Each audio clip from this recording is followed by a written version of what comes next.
Ugh.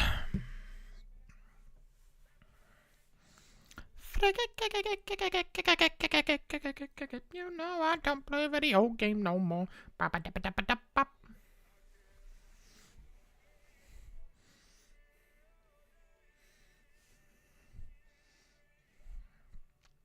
Thank you, Jack Black.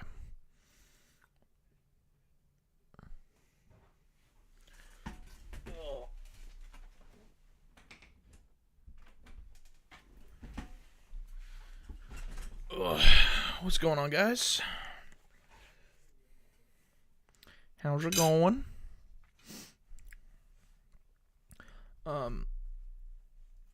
I only fairly recently got home from work, so I kind of threw something together for some food real quick, so gonna be kind of munching on that as we get started here.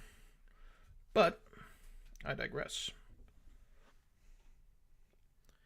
So we'll be on the starting student screen for a couple minutes as I eat my food.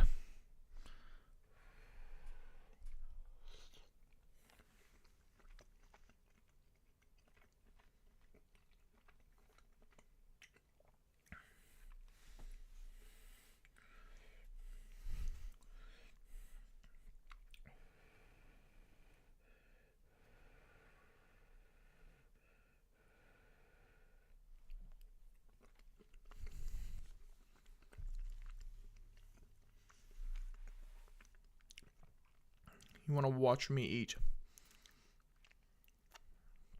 It sounds like a very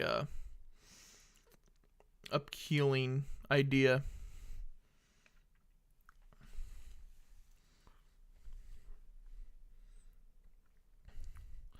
I'm already eating the pot pie, bro. It's pretty hot, though.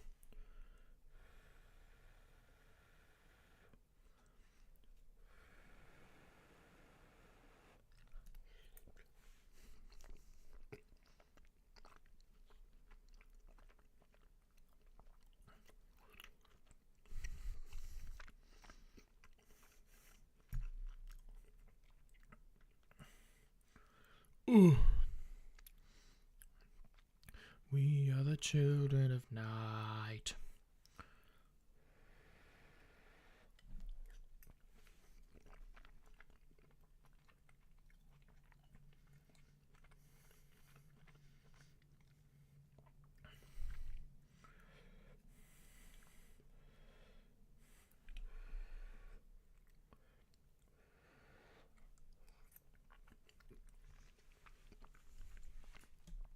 Destiny 2 stream? Well, it's January 1st. So that means there's 365 days in a year.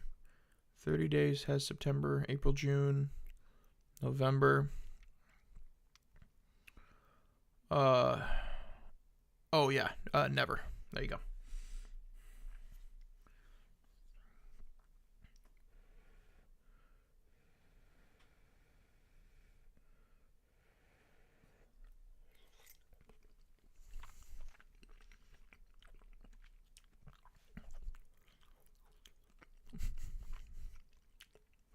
I deal exclusively in Robux here.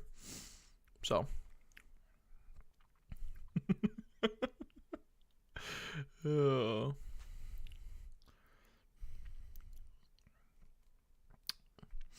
Sorry, Ghosty. I mean Viscous. No Beat Saber.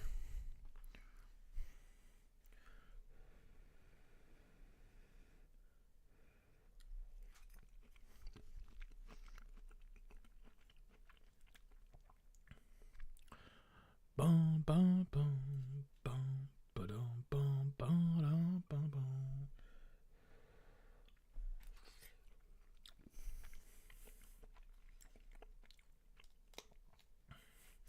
So I changed some settings around on OBS, and my GPU encode is like off the fucking charts right now. It's way higher than normal, which isn't good, because that means there's not really much wiggle room for other stuff. So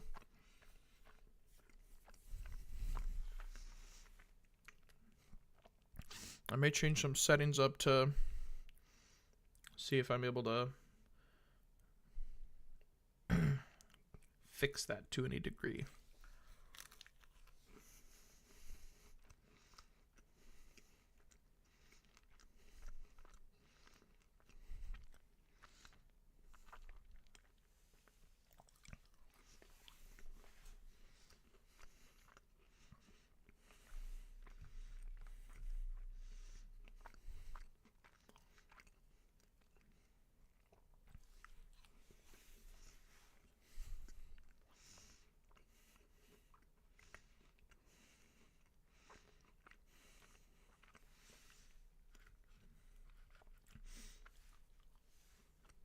You know, I always find it very interesting how,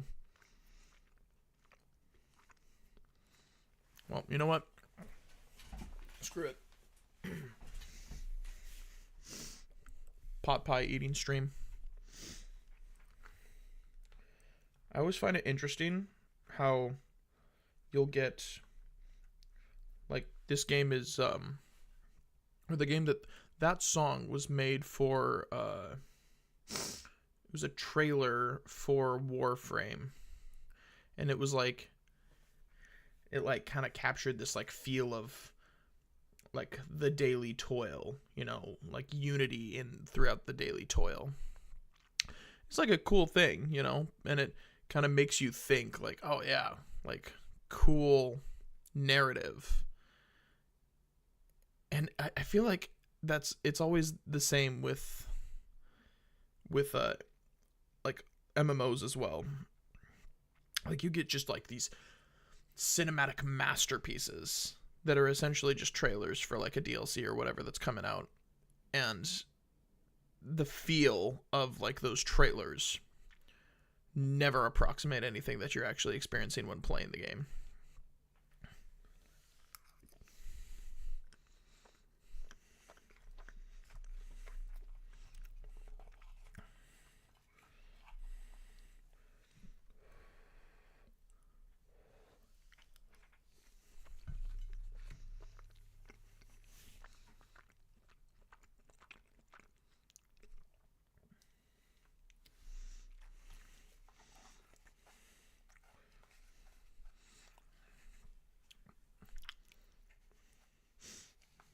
Mukbang dub.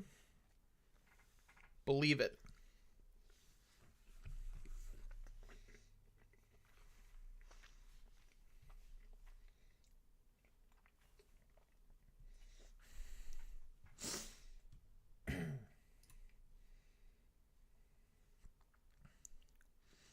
Can you get a pot pie shot?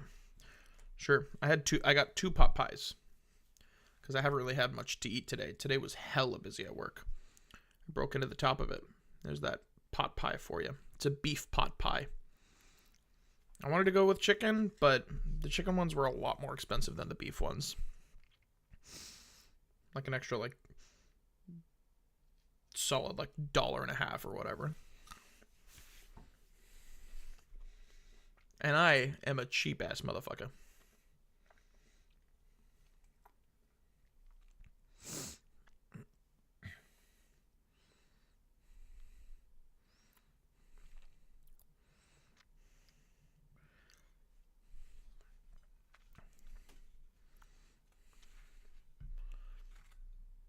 The ones that come in the green box, same brand, but not the green box. No, these were red boxes.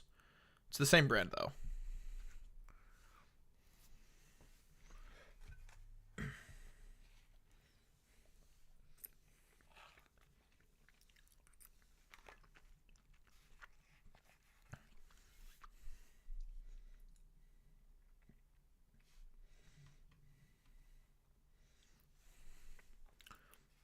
Beef pot pie, bro.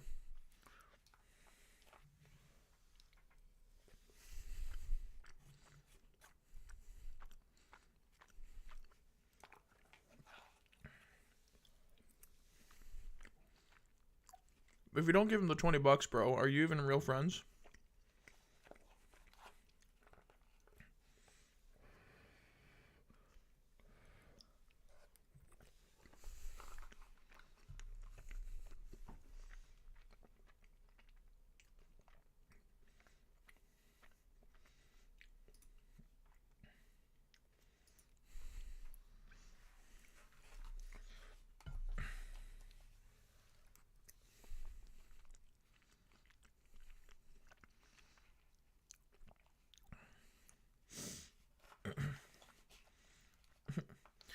It doesn't apply to me. We don't know each other. This is a streamer viewer relationship.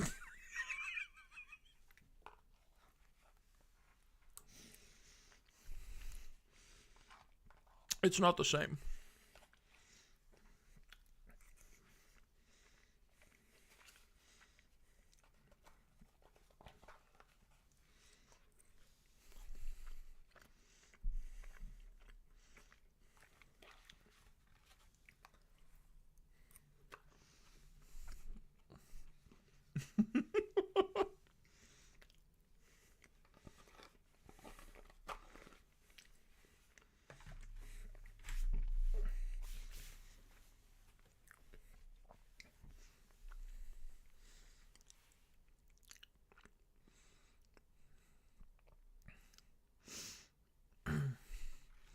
Can you have $100 to donate gifted subs? I mean, that'd be impressive if you could donate gifted subs, considering it's literally impossible to do that on this channel.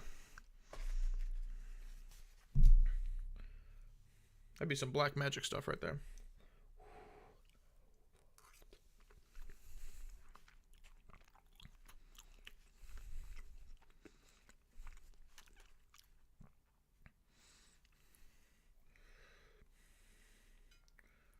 Technically speaking,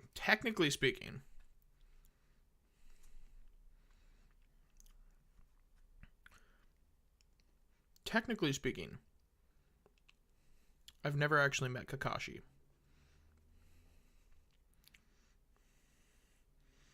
For all I know, this could be some kind of long con. He's actually just part of, like, a member of the IRS. I paid back my debt, all right?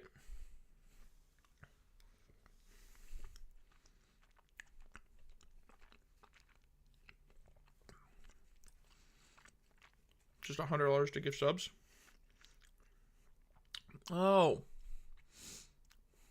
No.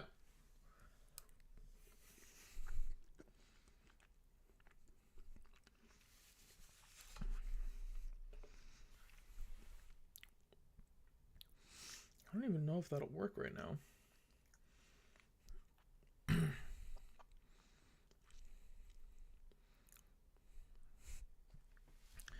Damn good deal. Was that? That wasn't Inglourious Bastards, was it? What was that? Was it Inglourious Bastards? You know, I've never actually seen that movie.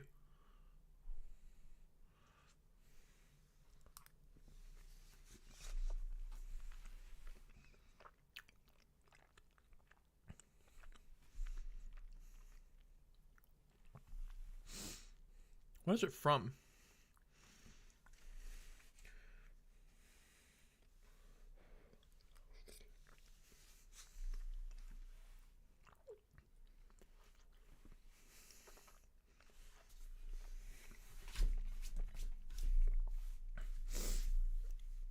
$100 imaginary V-Bucks to whoever tells me what it's from.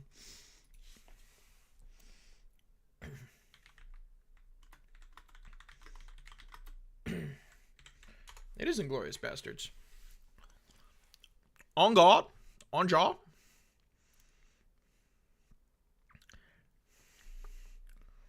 Damn good deal.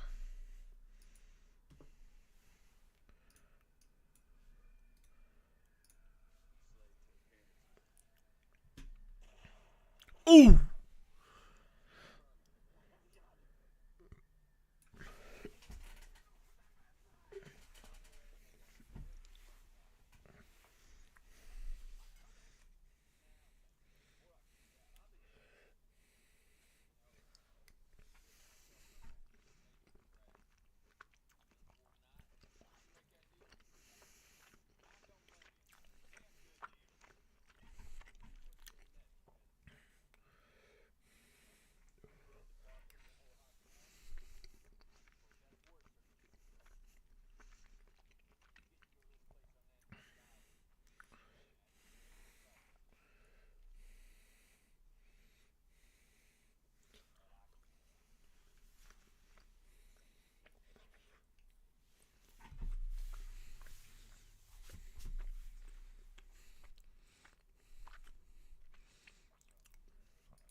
As Gandalf.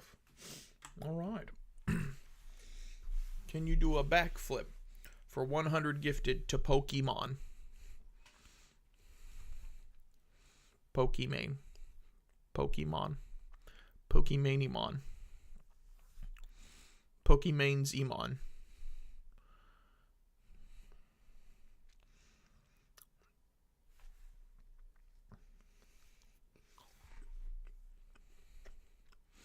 That voices never shared. Holy moly.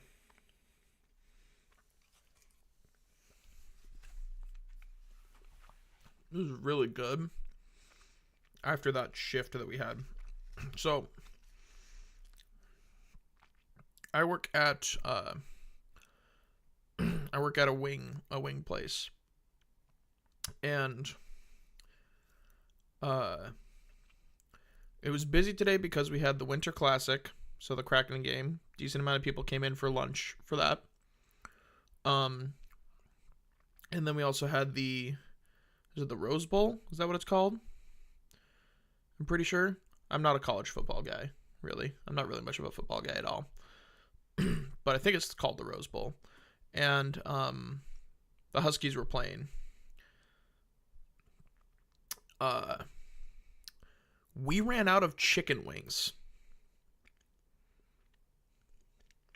at about 5 p.m. And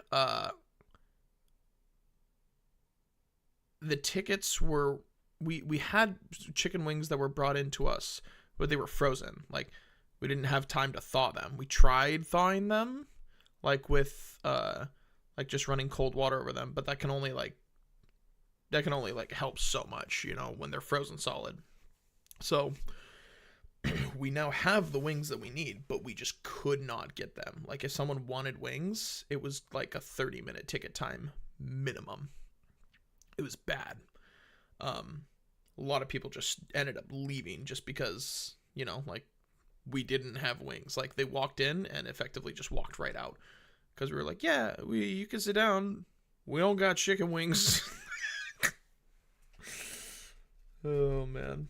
So, despite that, we were still incredibly busy. And there was, like, a little bit of time when we thought we were going to be able to have the wings up. And so we started selling wings, but they just weren't thawing out quick enough. And so there were orders that had wings rung in, realized we weren't going to be able to get them. And so there was just like no, it was just a constant, like, disruption of communication because everyone's getting different information at different times. Everyone's trying to communicate as clearly as possible amidst trying to figure out how the fuck any of this is going to play itself out. It was a mess. It was an absolute mess.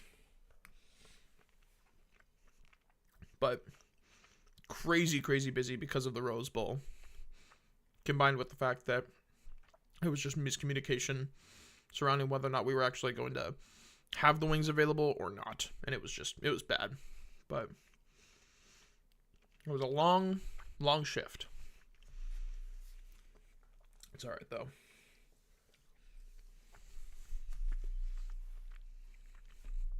No free wings for you. Not today.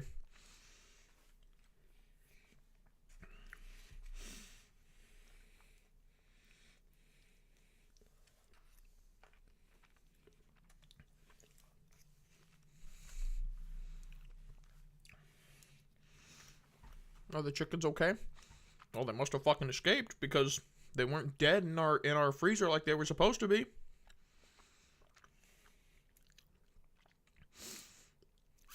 Chicken didn't run fast enough. It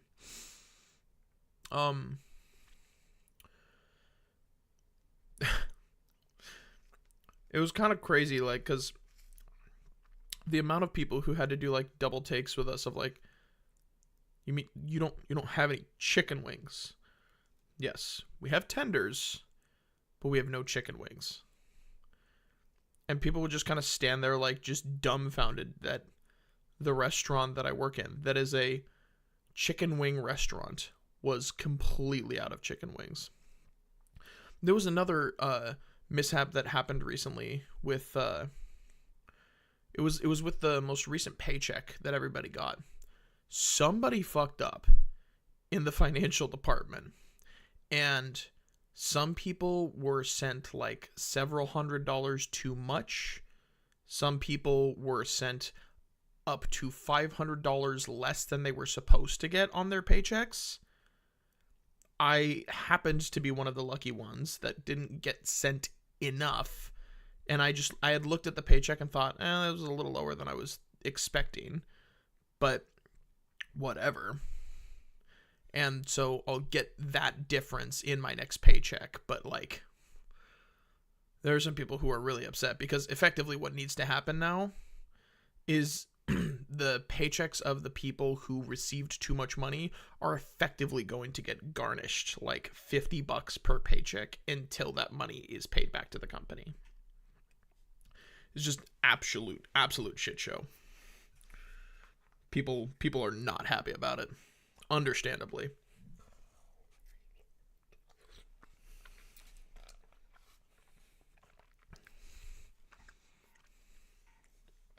All over some fucking chickens.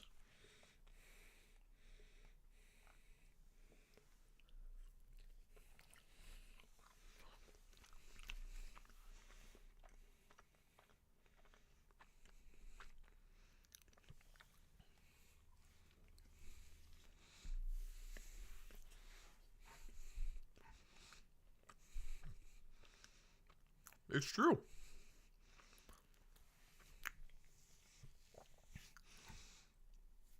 It ended up working out okay though, because I was actually being conservative with my budget last month. And so I actually ended up making more than I had originally planned for, despite the fact that they shorted me on my check. So that's good.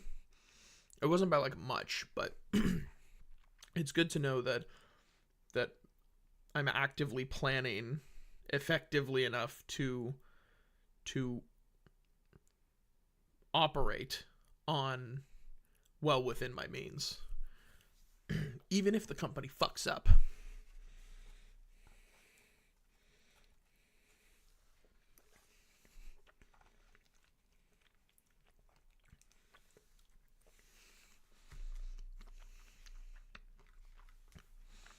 All right. We're almost done. Pot pie is almost gone. A couple more bites, and then we're good.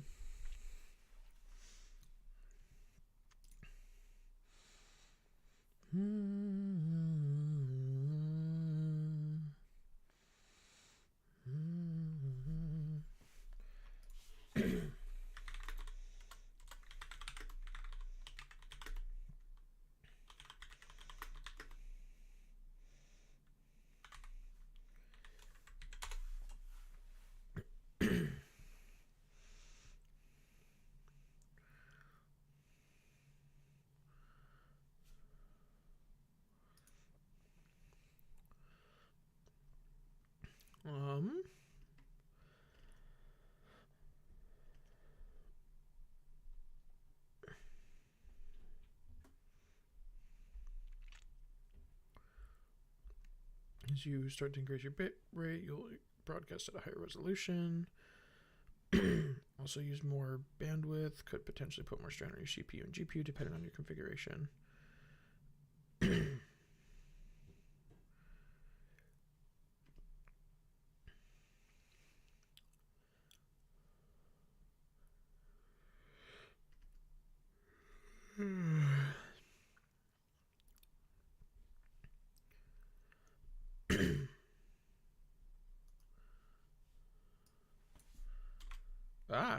Not mean to do that. There we go.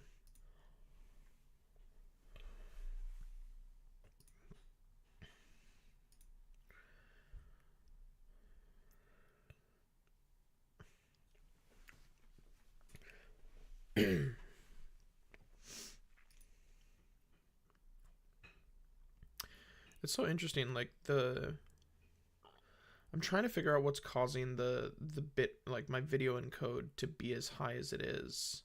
Or I guess I should say I'm trying to figure out like uh, I need to do a little bit of research into how the different settings for OBS, like streaming and stuff, and video bitrate, like how does video bitrate for streaming relate to video bitrate for recording, and how does changing the encoder presets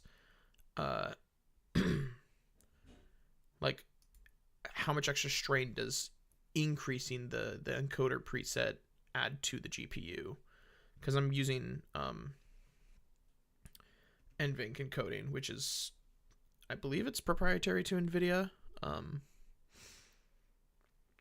which effectively it's putting all of the load on my GPU to do all of the stream encoding, stream and recording encoding.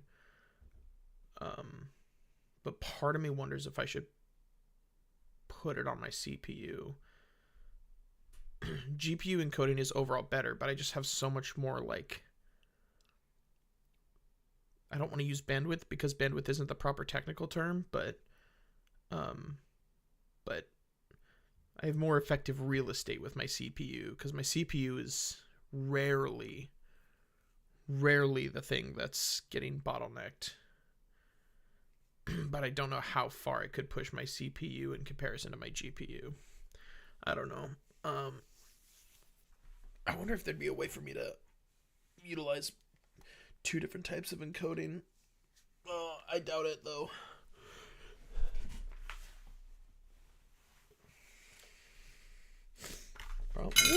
Whoopsies.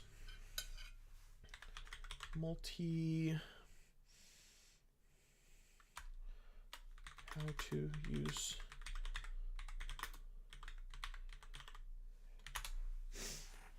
how to control multiple, no.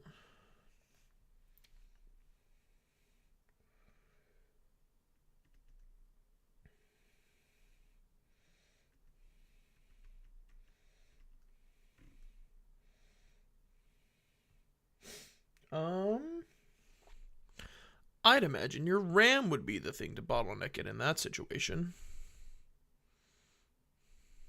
Remember, KYS means keep yourself safe. So, KYS.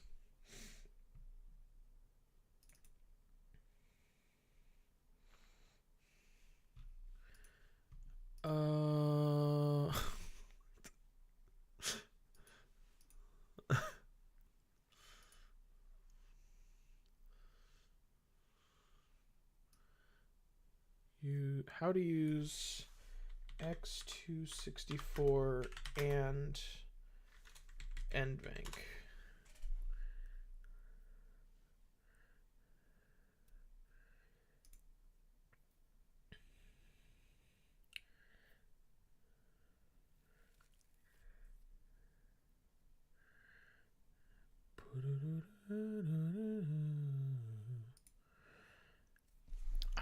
I wanna get a better understanding of how video encoding actually works and how it interacts with the GPU.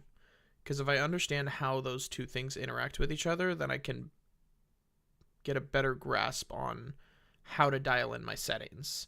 Because right now I'm kind of shooting in the dark, like moving one dial here and moving another dial there, in the hopes that I'm able to avoid encoding overloads. But whether or not that I can maintain that is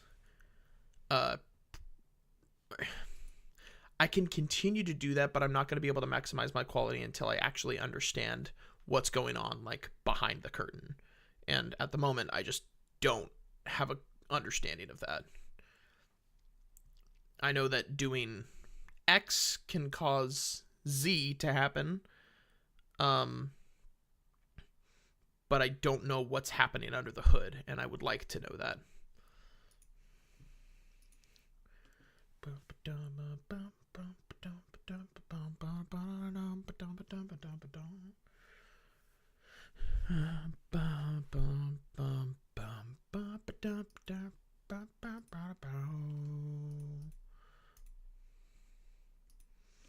I haven't watched this movie in a long time. The movie is August Rush.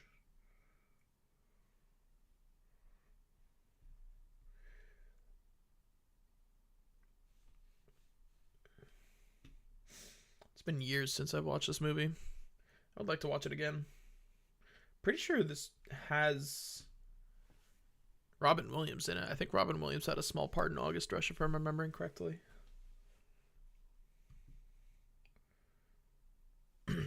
Anyways, I think I'm actually just going to forego these last couple bites because I'm actually pretty full. Oh, boy. Ooh. Close both blinds below the window. I close both blinds and turn away. Sometimes solutions aren't so simple. Sometimes goodbye's the only way. Oh, and the sun will set for you. All right, so I'm gonna pretty much stay on this screen here while I'm doing like IT stuff, because a lot of stuff related to IT has to do with like personal information, which I would prefer not to have leaked into the ether. So I am going to just stay on this intermission screen as I kind of do this. So we're just gonna be kind of hanging out, chilling, chatting as I do this, and I'll kind of give you guys some ideas as to jobs and stuff that I'm applying for and such. Your friends all plead for you to stay.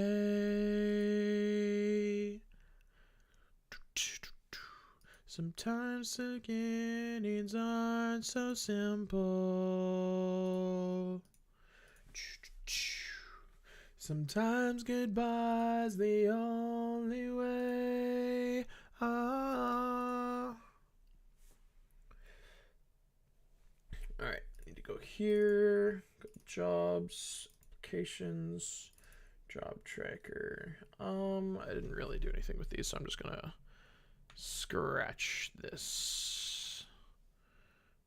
And the shadow of the day will embrace the wild and gray, and the sun will set for you. This job, literally the name of this job is server. That is not a good job name.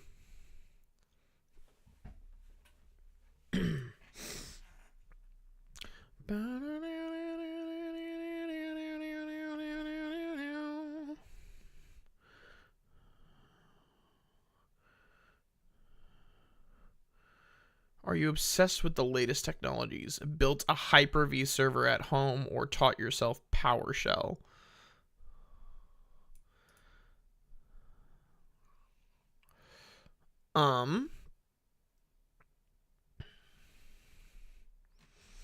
What's the listed price for this?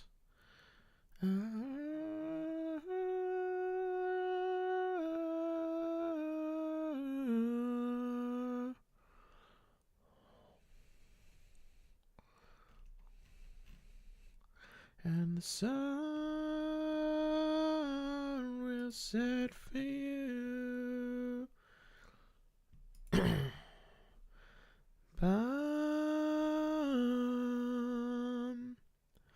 You know what's fucking crazy to me?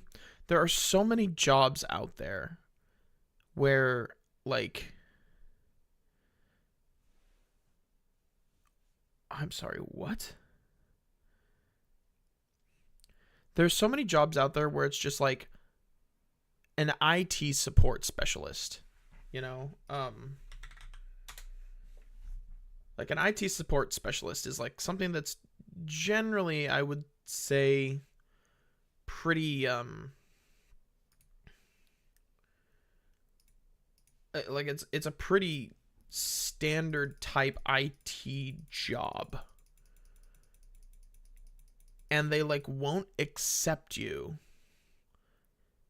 They won't even like consider your application unless you have a bachelor's in computer science, which is just asinine to me.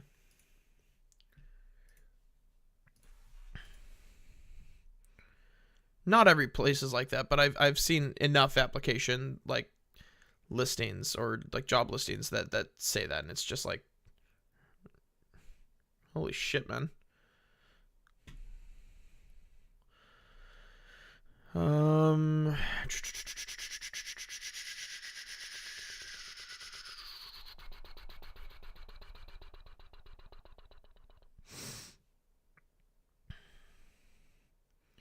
Today and every day, marry me. You ever get enough to say hello in this cafe? Say you will. Say you will.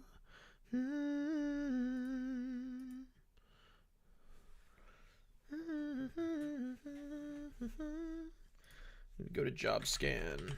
Right, let's go here.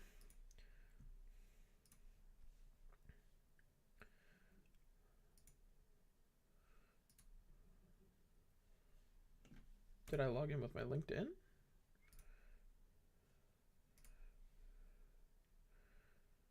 Love is only shown in my way. Marry me today and every day. I have 5 scans. Okay, so I need to go into my resume. No, that's cover letter. Don't need to worry about the cover letter. I need to look at... Wait, what? See, resume. Oh, okay. So those are the drafts. Promise you, sing will you. How's the CompTIA prep coming?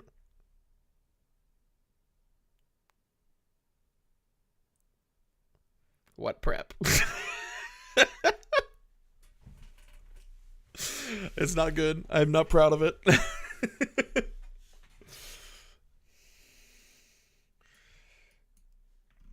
Okay.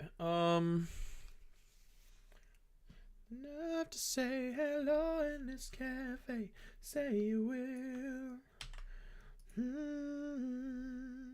Say you will. Okay, resume and job description. Which, by the way, JobScan is actually a really, really good tool when you're actively searching for a job. You can copy like your resume in and the job description in, and it will actively like say like, okay, like these are like keywords that are in the job description that you don't have in your resume, so consider putting those in, and it'll like give other recommendations as well. It's a really, really good tool because like a lot of companies will do is they'll use like some type of auto filtering system, you know, and if a resume doesn't meet the minimum requirements for whatever those auto filters are, things like keywords, bachelor's degree, like some like high school diploma, you know, like just stupid stuff like this, or like CompTIA, like Security Plus, Network Plus, A Plus, all that stuff, like those types of things. If you're able to, even if you haven't like gotten all of those certifications, if you can find some way to like sneak that in to like without lying, just sneak that into the resume in some capacity, it'll better the odds of you getting past any auto filtering systems that they have and give you a better likelihood of actually being looked at. So very, very useful tool. Throw it all away. watched you fall down. Oh, I will stand upon. Yeah. Oh my goodness. Sorry, pardon me. Operations specialist.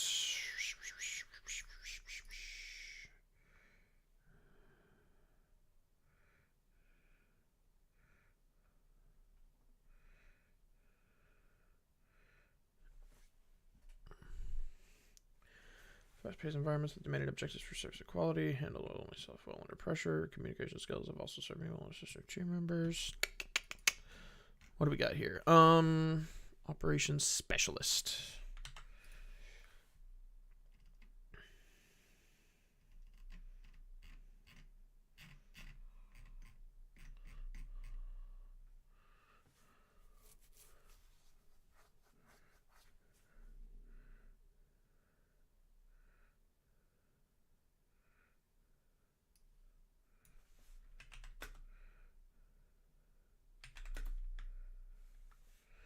Go ahead and paste this in here. Paste that there.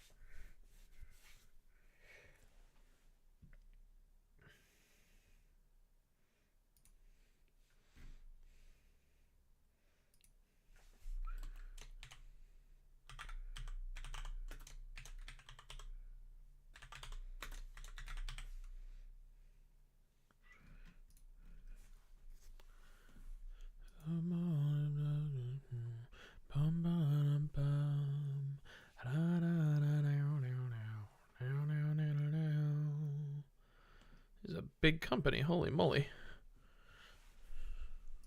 It's a lot bigger than I thought it was.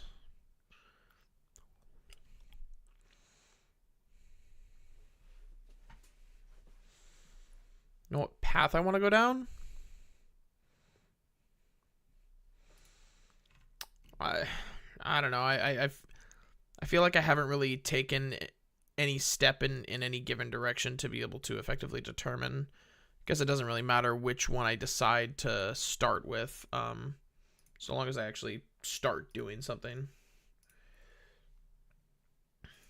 Here, let me go ahead and do new folder, archive.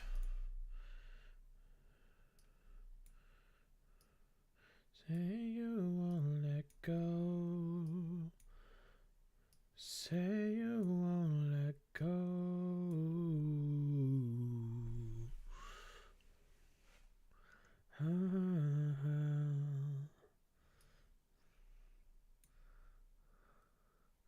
It's the template. There we go. Oh, there we go. Okay. Oh.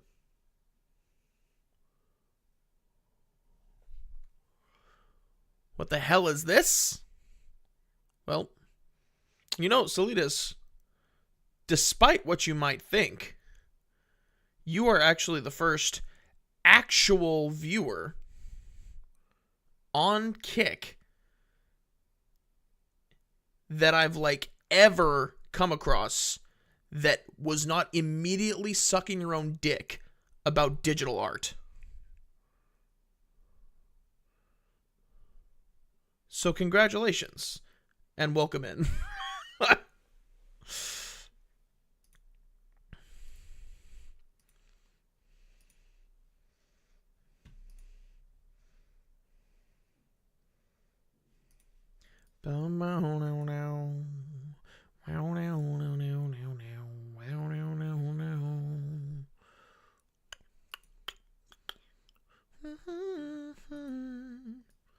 Alright, need to save this here. There we go. No, this is not. What is this for? This is for that company. That's the name of the company.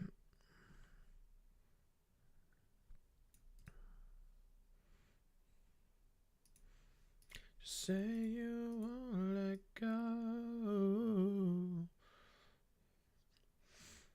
Nah, Boogie's got Boogie's got meat curtains. I got love handles. There's a difference.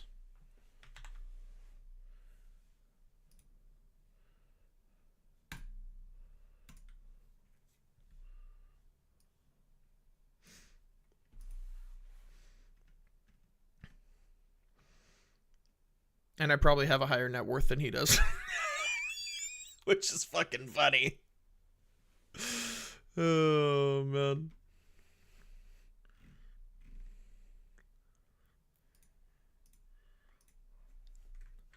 Weeks pass in the blink of an eye, and I'm still drunk at the end of the night.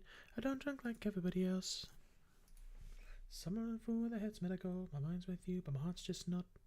Hell yeah. Wait, what are the qualifications? Okay, I'm okay with that. I'm okay with that. I can work with that.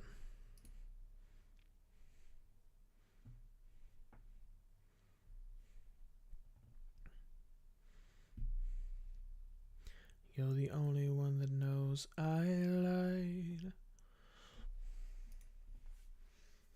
And did over you and I. Oh, shit. I totally set that timer wrong. I set that for 30 hours, not 30 minutes. Whoops. Hold up.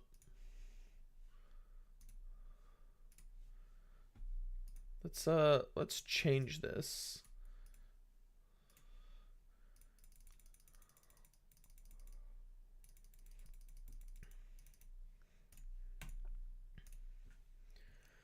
No, I don't care. Just hit play, you fucking idiot. There we go.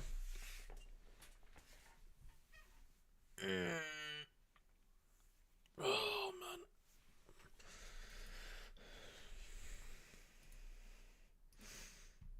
Okay, there we go. Only one that knows I lied. You and I.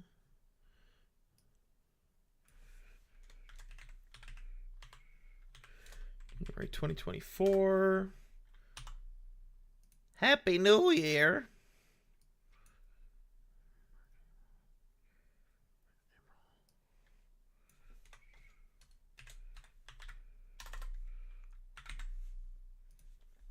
If I was gonna go somewhere.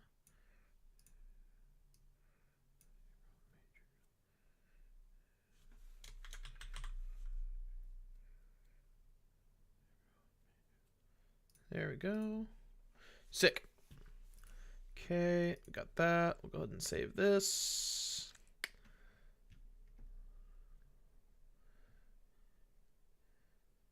Specific formatting.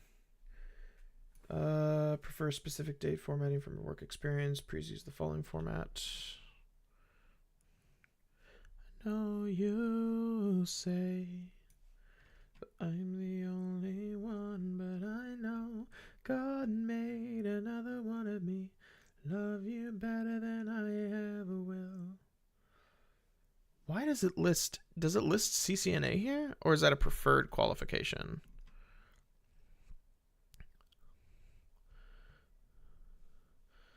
Dude, okay, it's like, it lists like, oh, okay, have this much experience doing this and have degree and or professional certifications preferred. Yeah, I'm not sharing it because I don't want to blast my own personal information. For this particular section of the stream, I have to keep the screen hidden because there's just a lot of personal information on the screen that I'm not going to share.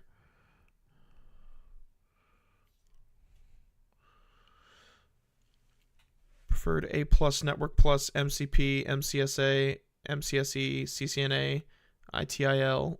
It's just so much stuff that they're like, oh yeah, if you could have like these certifications, that'd be great. They just rapid fire just a ton of them. They're all roughly around like the same level, but it's just like, really? When they see my face. Yeah, I know.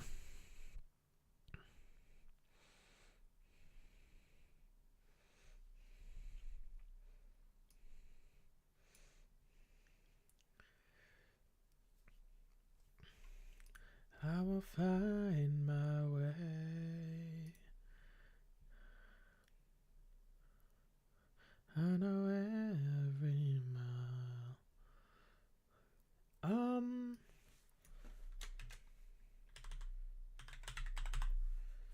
What? Why did that just change the...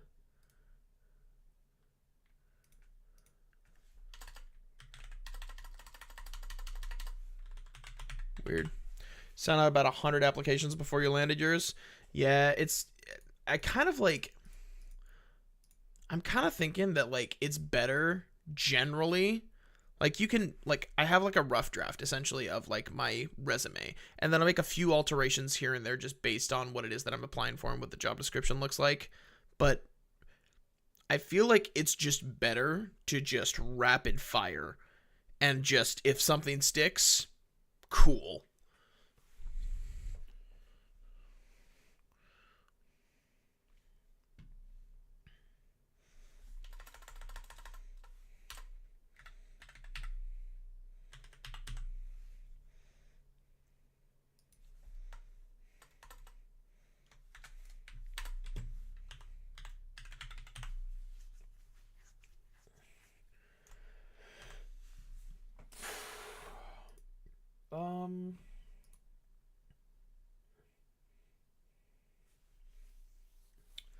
Go ahead and save that and call that good on the resume there.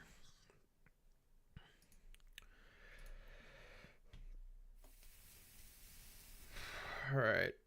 I'm going to upload this file. Here, I'm actually going to take a quick look over the resume one more time. Okay, that's correct. That's correct.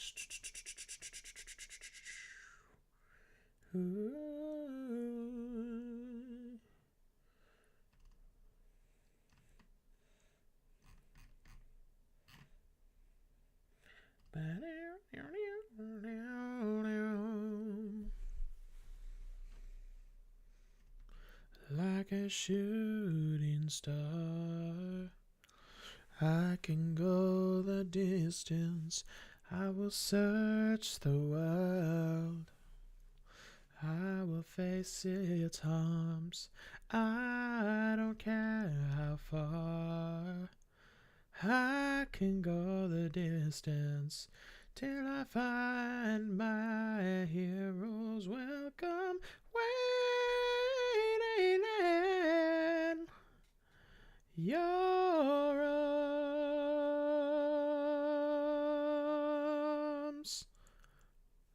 Meow, meow, meow, meow, meow,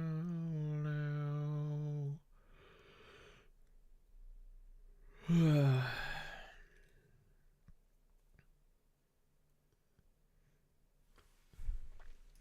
All right.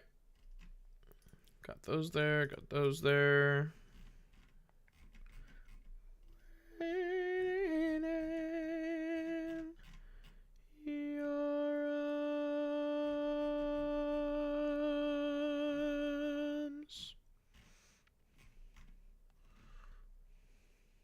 I've heard some people say that, like, any resume that they see that's like more than a page long, they just ignore, which just seems fucking bizarre to me. And maybe it's like, it could be that, like, the resumes of the people that I've heard say that, like, the jobs that they're interviewing for are not as, like, extensive in their like requirements as like some of the jobs that I'm sending out applications for here. But, like, in my opinion, if you're sending out a resume, like, I feel like you can have a 2-page resume, but the first page of the resume has to contain all of the critical information. So it's got to contain, like, what, like, the core things that you know about yourself that you're bringing to the table as far as, like, what you can contribute to the team. Any education background and professional experience that you have, like, along with, like, basic contact information. Like, those 4 things need to be on a resume on the first page. And then you can include other stuff like hard skills, soft skills, maybe other certification stuff. and maybe even some references as well, like on the resume as well, if you want. But those I think would fall second page. Like it's just, I don't know. Oh boy. All right. Close out of that. Open up this file. Go here. In the morning out, she calls me. Radio reminds me of my. What's up, Monk? Oh man. Hey, on the bright side, Monk, we had two people come in Kick that did not mention digital art when they came in. One of them said, "What the hell is this?" And the other one made two fat jokes. So we're making progress.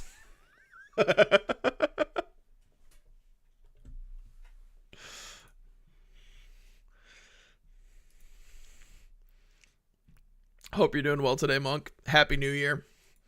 Happy New Year to everyone hanging out. Forgot to say that towards the start of the stream.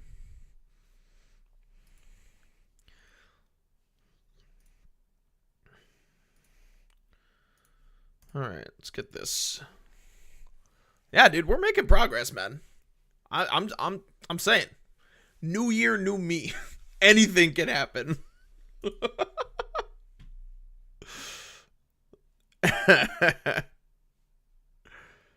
All right, so go here, applications. Let's snag this. Let's add a cover letter. Oh shoot, I need to.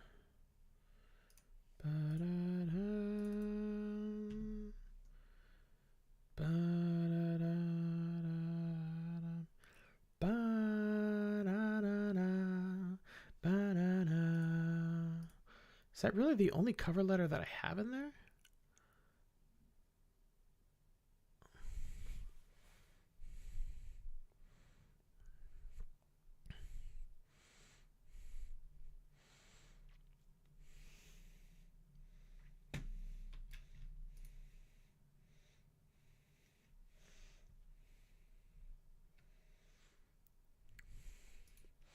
My man is advertising some hentai, baby. Now that's some commission work that I'd be willing to pay for.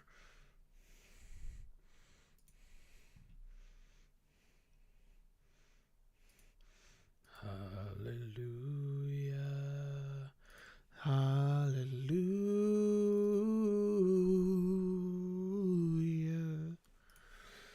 All right, let's change this up to this.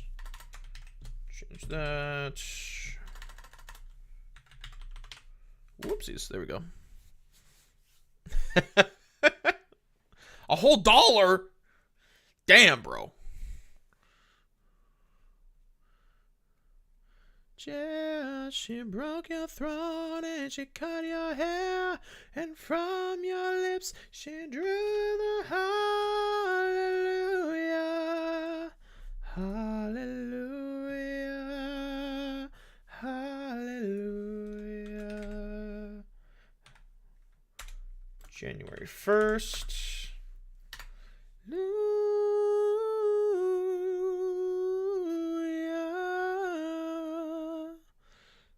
What emote is that? Uncle Jesse. For a second, I thought that was Theo Vaughn. And I was like, huh?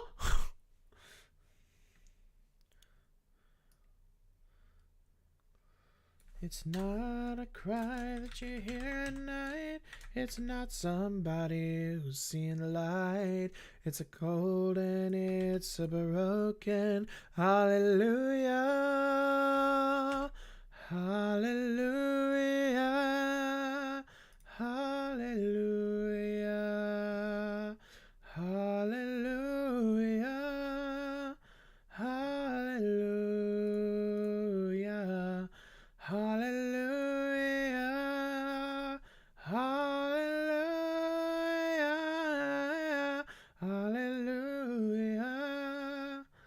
Hallelujah.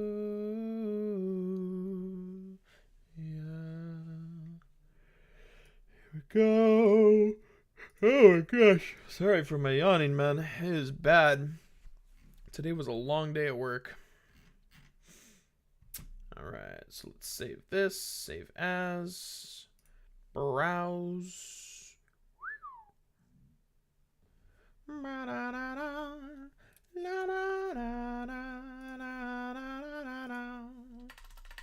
Change this from resume to cover letter. Save that. Till for a moment, and in between 10 and 49.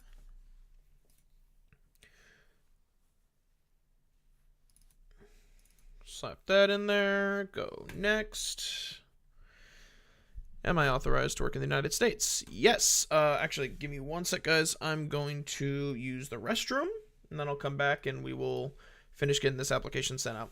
At the very least, what I'm wanting to do is, like, bare minimum, I know I'm going to have to, like, 30 minutes a day is not much time. But if I'm doing 30 minutes a day and I'm getting, like, one solid application sent out to like a place that I think is actually, like, going to be a decent fit based on the description and my own skills, that's 7 applications a week. You know, like, it's not a ton, and I can do more. Like, I can do more if I need to, but bare minimum, 1 a day, you know? And then I can actively, like, I can keep track of the ones that I've sent applications to, and I can try to get in contact with, like, people at HR there to see if I'm able to follow up with my application submission and so on and so forth, and hound them about it and let them know, bitch, I want to work. You know what I'm saying? Anyways, I'm going to use a restroom real quick, pause on the timer on this first section of the stream, and I will be back here in just a moment. I'm going to crank the tunes for a minute and enjoy them.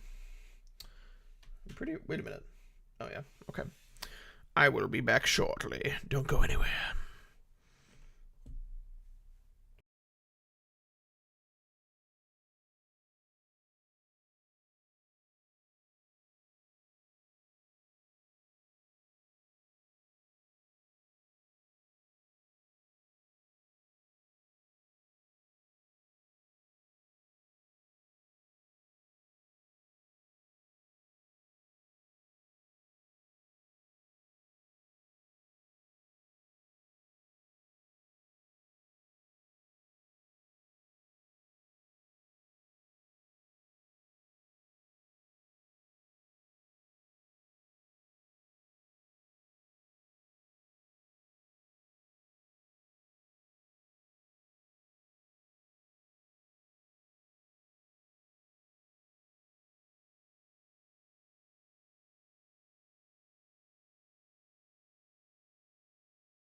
Alrighty.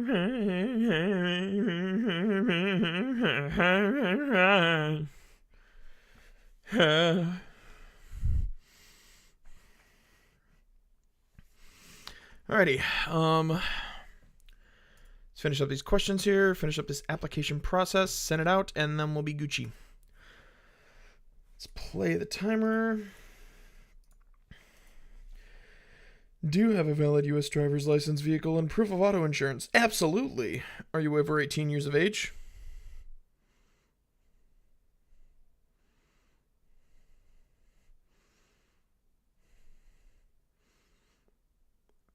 This company's trying to fuck me.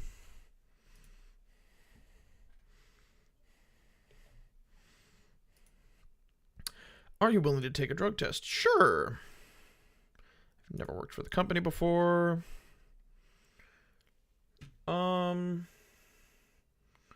Coming home. Perfect line open with a heart was never meant for this. Ooh, never over it.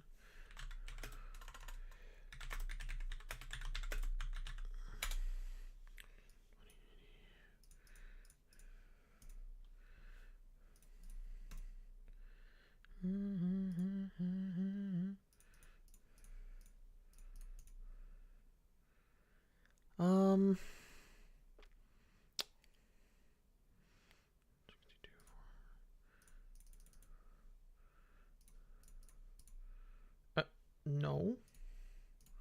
What the fuck?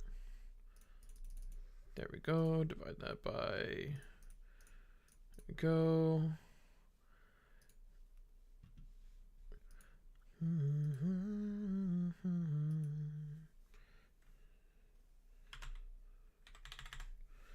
There we go.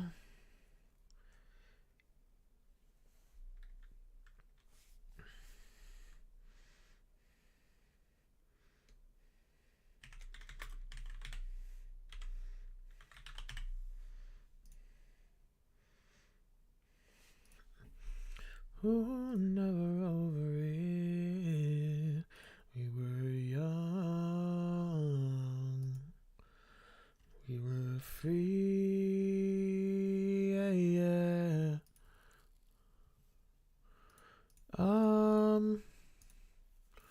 There we are. Application sent. Okay, so now need to go over here, go to this. Need to get these into the Excel spreadsheet. Company. Okay, really? Bound to burn. We were young. We were free. Oh, now let it go. Here we go. Application location. There we go. There we are.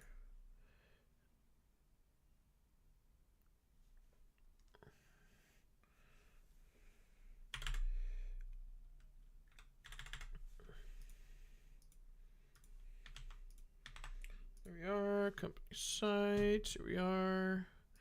Go here.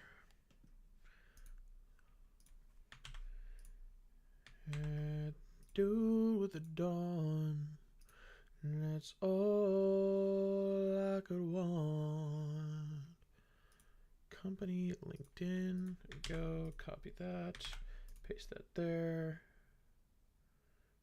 Season. This is a really good song.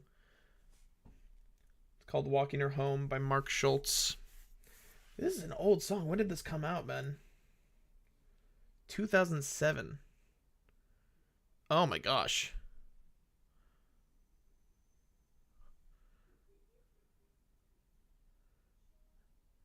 This is a 17-year-old song. It's so good, though. Feet off the ground, and he was walking her home, holding her hand. Oh, the way she smiled, it showed her breath right out of him. Down that old road, with the heart up above, Remembers when it was the night he fell in love. And he was walking home.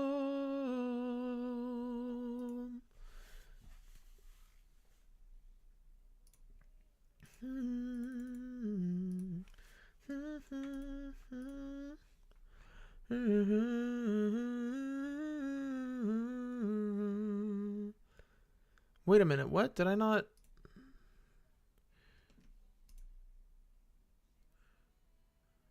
Oh, shoot. Company site, company LinkedIn. Oh, no, okay, we're chilling, we're chilling. Night and he was walking home, holding her hand. The breath right out of him. Down that old road, the stars up above. Where you were the night he fell in love. Was walking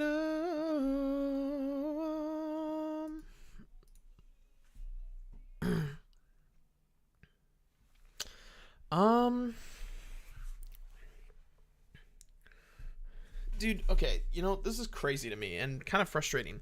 I see so many job applications that will list themselves in my area, and then in the description, like, they'll have the location listed in like the actual like posting, and then in the description of the posting, not the title, the description, they will say these companies, or this company is like hiring in these locations that are in different states than where I'm at. And yet it lists these it lists like the job primarily in the area that I'm in. And I'm just like, why? Why are you doing that?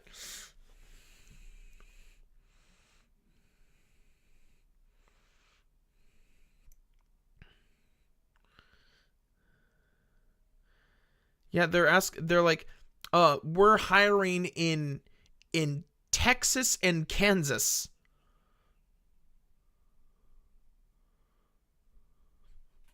No. No. Stop that.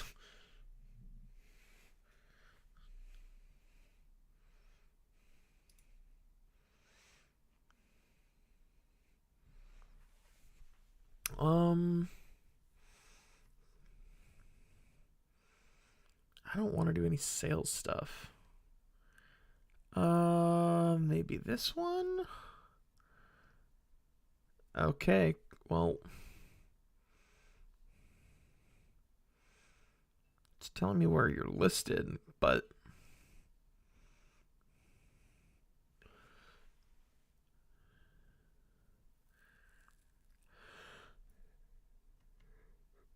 oh, okay, required relocation. Okay, that's so fucking annoying, man. They list like they list the location of like areas that they're not actually in, specifically to try to get eyes from people who are in those areas, which I mean, like broaden their scopes. Like, it makes sense from like a marketing perspective to try to like broaden your horizons and maybe get people who wouldn't otherwise be considered into those into those jobs. But like, oh my gosh, man, it's just, yeah, we'll relocate you to a different state, despite the fact that all of my search results are like, yeah, I want it to be local.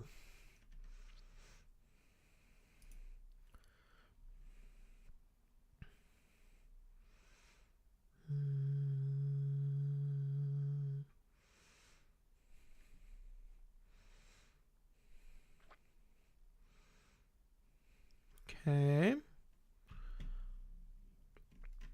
I'm not opposed to this. Yeah, I'll do this one. All right, I'll send out this application, and then we'll probably call this one good. So let me do this. Boom, boom. Company LinkedIn. Here we are.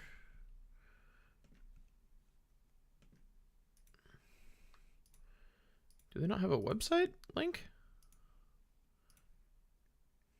Oh, there we go. There we are. Company site here.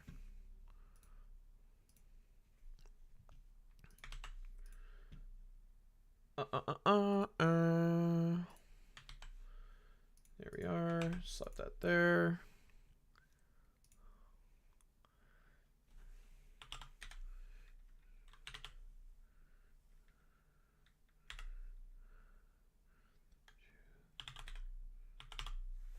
Okay, there we go. Request pay. I'm gonna say.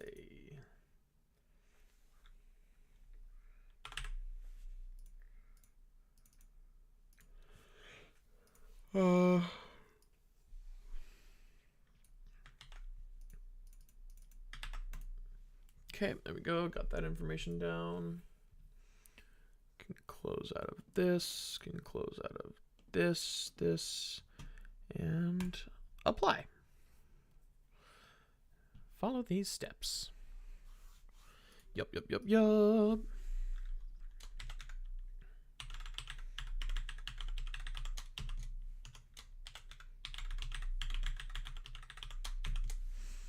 we go. Send it there.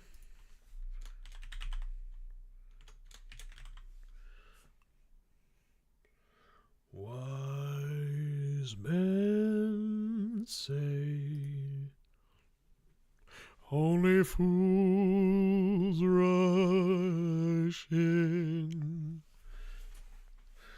but I can't help falling in love with you.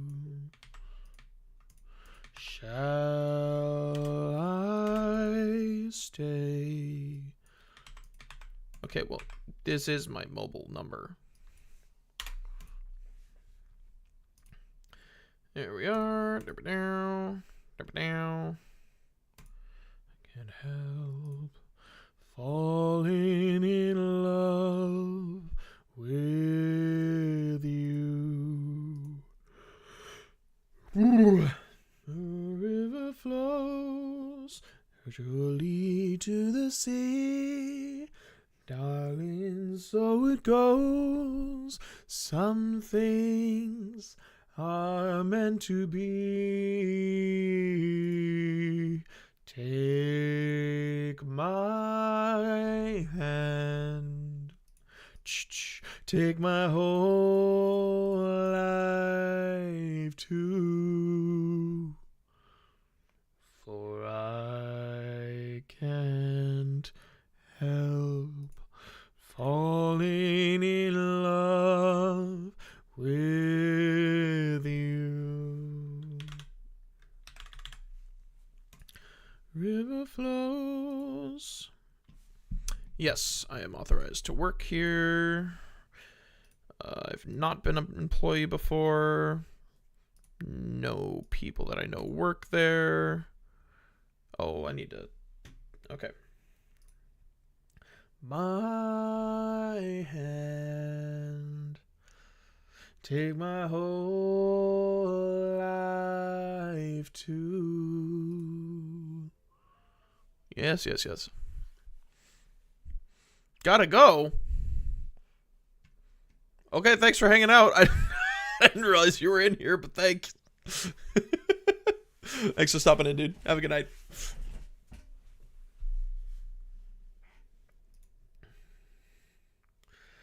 Falling in love with you.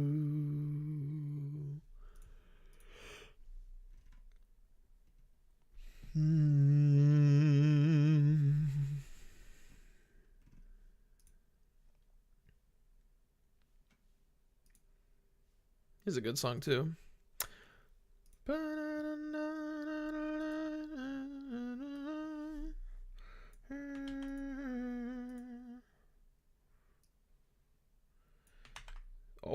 shit. Nope, don't do that. There we go.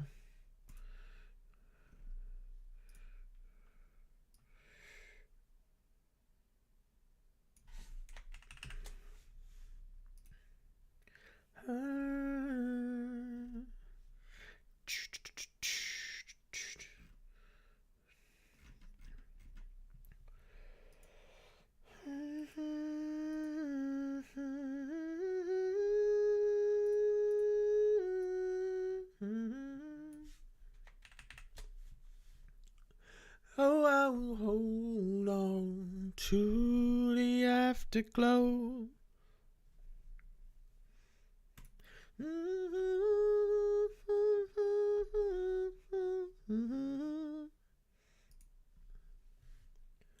Oh, I will hold on to the afterglow. Ah, one too many there.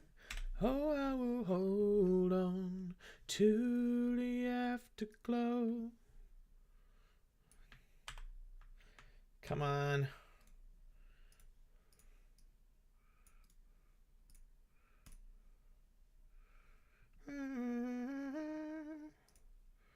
Save as, browse. There we go. Slap this over here.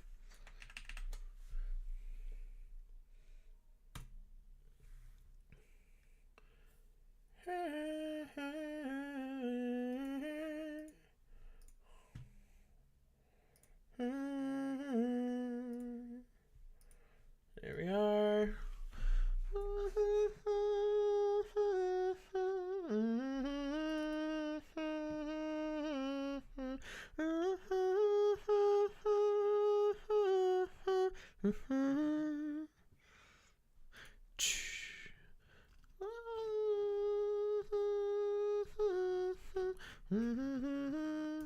Why did it not upload it? I'm confused. Didn't actually show me whether or not it was uploaded. Okay, I'm just going to assume that it is uploaded. To the afterglow. Oh, I will hold on to the afterglow.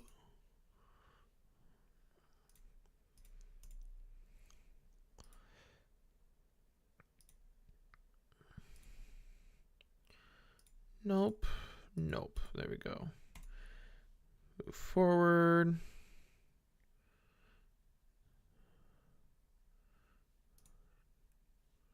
Someday I would buy galleys with good oars and sail to distant shores. Stand up high in the prow, noble bark I steer, steady course for the havens.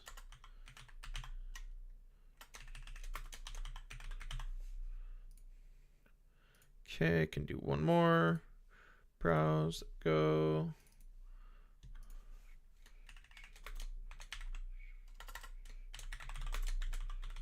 There we go, save that.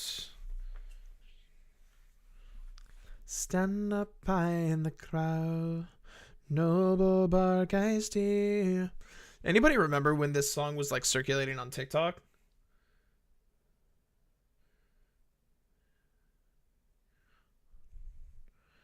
Yeah, I remember when this was like circulating on TikTok. You know, one thing that really, this is like totally random. One thing that really bothers me about TikTok in particular is that it will automatically remove likes from videos. If you like, it will keep your favorited stuff. So if you go back and look through like your old favorited videos, if you use TikTok consistently, if you look through like older ones, anything that you've liked more than like a month or two ago, it will have automatically removed your like from the video. It's ridiculous. I don't know why it would do that. Like that has to be a bug, right? There's no way they would do that intentionally.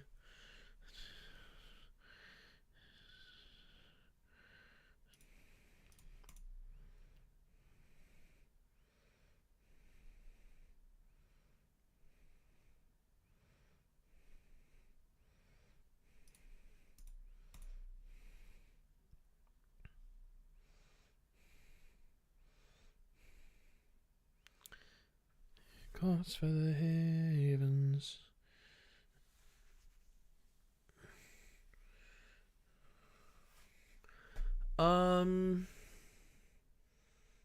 Wait, what is this?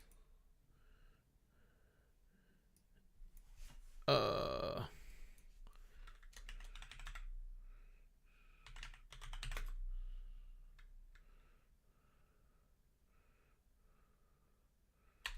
Um.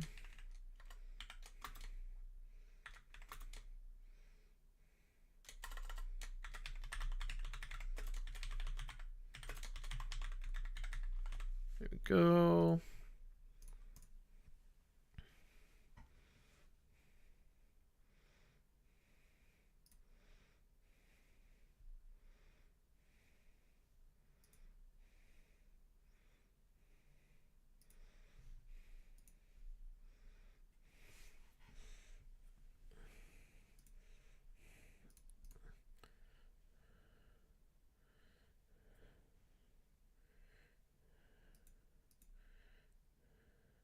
Am I able to like change? I guess it doesn't really matter.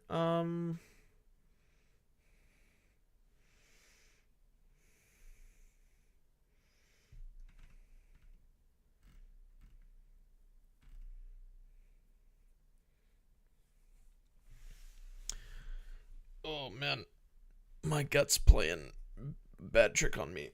Oh, I need to use restroom again. I'll be right back. Don't go anywhere. Bye.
Oh my gosh, man. My stomach is throwing me for a whirl right now, dude. I don't know what to do about it. All right, we're gonna finish up this real quick, get this application submitted, and then move on.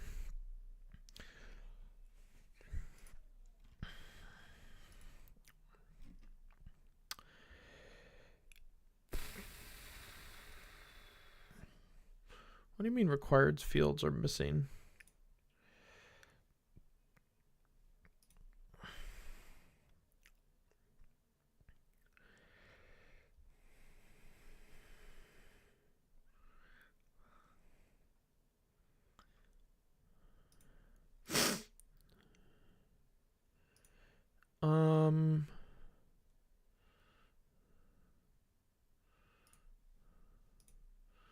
Wait, what? So I have to list the reason that I left my internship. I have a option here. I got terminated, promoted, resigned, laid off, or presently employed. I guess technically speaking, I was laid off because they found, like, I was still only working part-time at the time of the job, and they found someone to do what I was doing full-time. And so it just made sense for them to hire someone on who could actually be there full-time, because I just wasn't able to do it because I was still going to school at the time. Oh, man.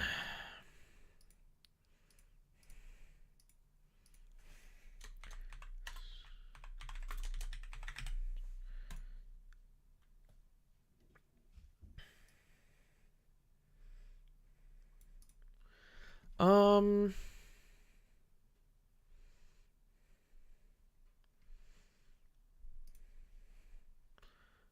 just gonna save that, and then I'll edit this, I guess. Here, I'm actually gonna change this from that to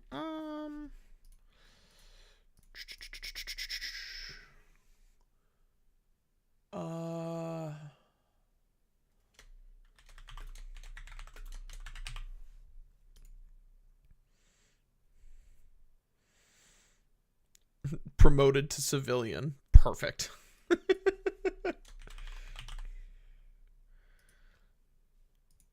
at me.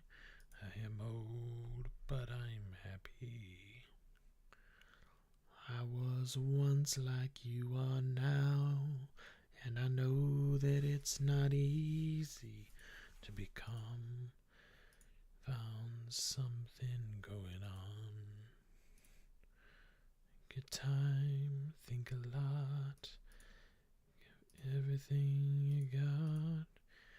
Still be here tomorrow, but your dreams may not.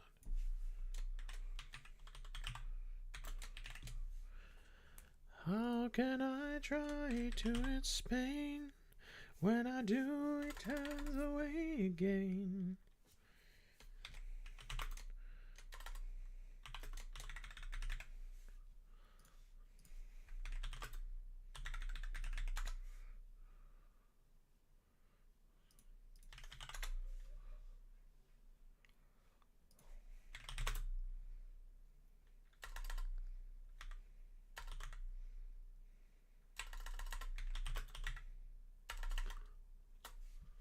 Am I crazy? What the hell? Okay, no, I'm not crazy. We're good. Yes. Okay to contact.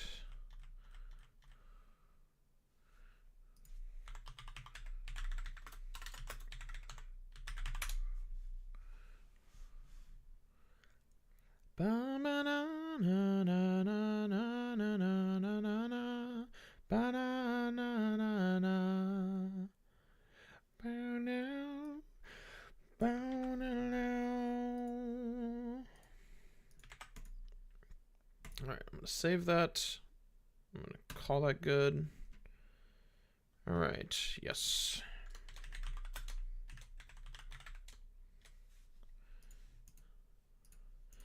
There we are. And submit. All right. 2 got sent out.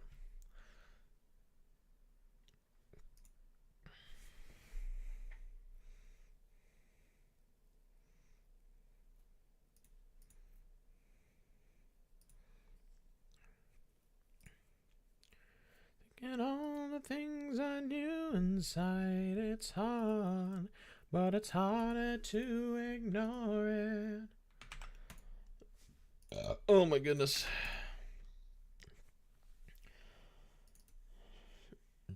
There's a way, and I know that I have to go away. I know I have to go. Yeah.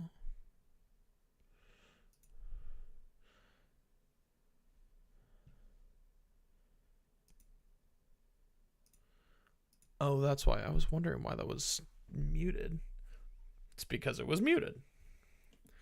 It's because I muted it. I'm not one of those who can easily hide. I don't have much money, but boy, if I did. Ooh, I'm just not reaching those low notes when I'm going for them. We both could live. Right, so let's save that, close that out, can close this out. Alrighty, so I think we're actually gonna, just because this stream has run a little bit longer than I was anticipating running today, which is totally fine. I think what we're going to do instead of doing video game development stuff tonight, I think we're just going to do the voiceover stuff, and then we'll call that good. So, with that being said, we are going to dive into this book, finally.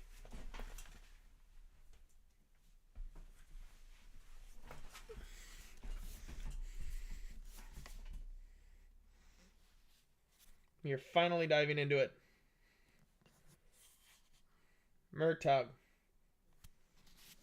About damn time. It's my signed copy, too. Oh.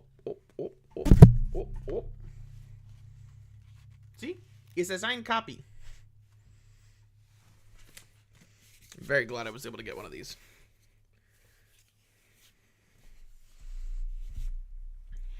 Sat on the roof.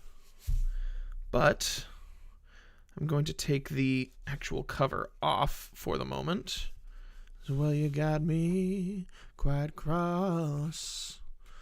But the sun's been... Oh, sick! I did not take this off before. I didn't realize that. Put this there. Look at this. Look at this. I didn't realize that it had that. That's so dope. I love that.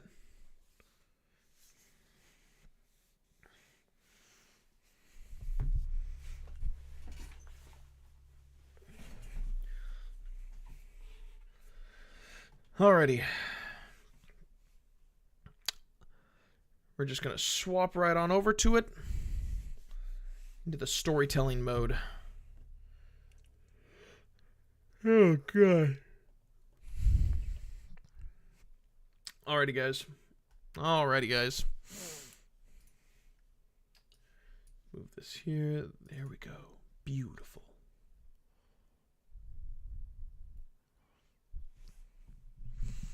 Alright.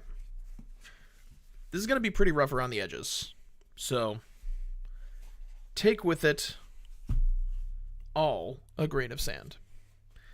Because this is going to be not nearly as good as what Gerard Doyle puts out there as the narrator for all of the other books that Christopher Paolini has released for the world of Eragon. Alrighty. As always, this is for my family, and also for those who stand on the outside looking in.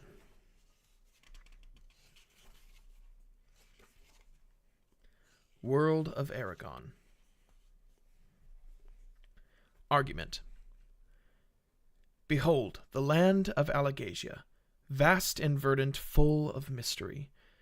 Here stands mountains that scrape the stars, forests as fathomless as an ocean, deserts scorched to barrenness, and more besides. Throughout, one will find divers... Throughout, one will find divers, peoples and creatures, from hardly human to long-lived elves to deep-dwelling dwarves, to war-wedded Urgles, and above all else, dragons, bright and brilliant, and terrifying in their ancient glory. For the past century, King Galbatorix reigned as tyrant over most of the human-settled lands, and was a terror to the other races as well. By his will, the dragons were broken, and their numbers much reduced, until only a few remained. Those brave folk who opposed Galbatorix fled into the hinterlands, where they came to call themselves the Varden. There they dwelt, with little hope for victory, until the dragon Saphira hatched for the human Aragon. Together, and under the wise leadership of Lady Nasuada, they marched against Galbatorix's empire. Now the king is slain, and the war to overthrow him is ended, and the land entered a state of renewal. Yet even in this peace, shadows stir, and there are whispers of strange happenings about the edges of Alagasia, and of these, one man seeks to know the truth. To hold the center amid a storm, to cleave or cling or seize the standard. 'Tis a question troubles even the broadest mind. A stand of aspen grows as tall and strong as the lonely oak. Honor demands, duty compels, and love cajoles, but the self insists. Quandaries 14-20. Atten the Red. Siunon.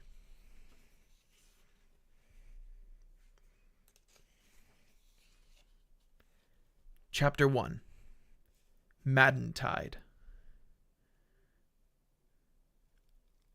Will you go alone?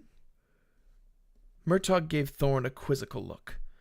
The red dragon sat crouched next to him atop the rocky hill where they had landed. In the fading dusk, the sparkle of the dragon's scales was subdued, tamped down like coals in a banked fire, waiting for a breath of wind to flare back to brilliance. What, you'd go with me? A wolfish grin split Thorn's jaws, showing rows of sharp white teeth, each as long as a dagger. Why not? They already fear us. Let them scream and scurry at our arrival. The dragon's thoughts resonated like a bell in Murtagh's mind. He shook his head as he unbuckled his sword Zarok from his waist. You'd like that, wouldn't you? Thorn's jaws hung open wider, and his bird tongue ran across his chops. Maybe. I'm gonna have to come up with some better voice. I'm not gonna be able to emulate Gerard Doyle very well. So I need to come up with some type of voice that is fitting for Thorn. And I don't think that gravelly type voice is gonna quite match it well for me. I'll mess around with it. I'll toy around with it, but we'll find out. Maybe. Murtagh could just picture Thorn stalking down a narrow street, scraping the sides of buildings with his armored shoulders, breaking beams and shutters on the cornices while folks fled before him. Murtagh knew how that would end, with fire and blood and a flattened circle of destruction. I think you'd best wait here. Thorn shuffled his velvet wings and coughed deep in his throat. His way of laughing. Then perhaps you should use magic to change the color of my scales, and we could pretend to be Aragon and Saphira. Wouldn't that be a fine sport? Murtagh snorted as he laid Zarok across a patch of dry grass. He'd been surprised to discover that Thorn had a trenchant sense of humor. It hadn't been readily apparent when they'd been bonded, partly because of Thorn's youth, and partly because of attending circumstances. For a moment, Murtagh's mood darkened. No? Well then, if you change your mind, you'll be the first to know. With the tip of his snout, Thorn nudged the sword. I wish you would take your fang, your claw, your sharpened affliction. Murtagh knew Thorn was nervous. He always was when Murtagh left, even for a short while. Don't worry, I'll be fine. A puff of pale smoke rose from the dragon's flared nostrils. I don't trust that shark-mouthed skulker. I don't trust anyone, except for you. And her? Murtagh faltered as he went to one of the saddlebags that hung along Thorn's side. An image of Naswada's almond eyes flashed before him. Cheekbones, teeth, parts and pieces that failed to sum the whole. A memory of her scent, accompanied by a yearning and a sorrow. An aching absence for what might have been and now was lost. Yes. He couldn't have lied to Thorn, even if he'd wanted to. They were too closely joined for that. The dragon was kind enough to return the conversation to safer ground. Do you think Saros has sent... I'm gonna have to grab some water. Do you think Saros has scented anything of interest? It would be better if he hadn't. Murtagh excavated a ball of brown twine from the saddlebag. But if he has, do we fly toward the storm or away? A thin smile stretched Murtagh's lips. That depends on how violent the storm. It may not be obvious. The wind can lie. He measured a length of twine. Then we'll continue sniffing about until it becomes obvious. As long as we can still change course if need be. One hopes. Thorn's near eye, a deep-set ruby that gleamed with a fierce inner light, remained fixed on Murtagh as he cut the twine and used it to tie Zarok's crossguard to belt. Woo! Thorn's near eye, a deep-set ruby that gleamed with a fierce inner light, remained fixed on Murtagh as he cut the twine and used it to tie Zarok's crossguard to belt and scabbard so the crimson sword couldn't slide free. Then he placed Zarok in the saddlebag where it couldn't... Then he placed Zarok in the saddlebag where it would be safe and hidden, and returned to stand before Thorn. I'll be back before dawn. The dragon hunkered low on his haunches, as if braced to take a blow. He kneaded the ground with his curved claws, like a great cat kneading a blanket, and small rocks popped and cracked with explosive force between his talons. A low hum, almost a whine, came from his chest. Murtagh laid a hand on him. Thorn's jagged forehead and... Oh my goodness, I am so parched right now. Hold on. I need to grab myself a little bit of water. I have some water over there. Give me 2 seconds. I'll be right back. Don't go anywhere.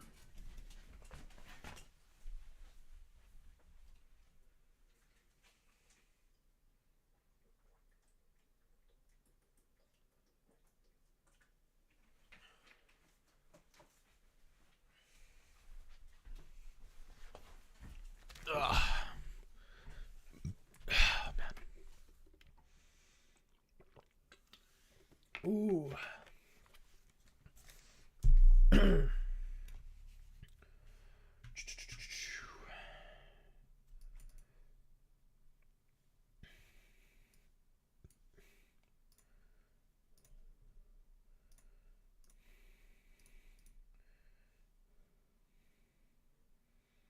What the heck? Okay, there we go.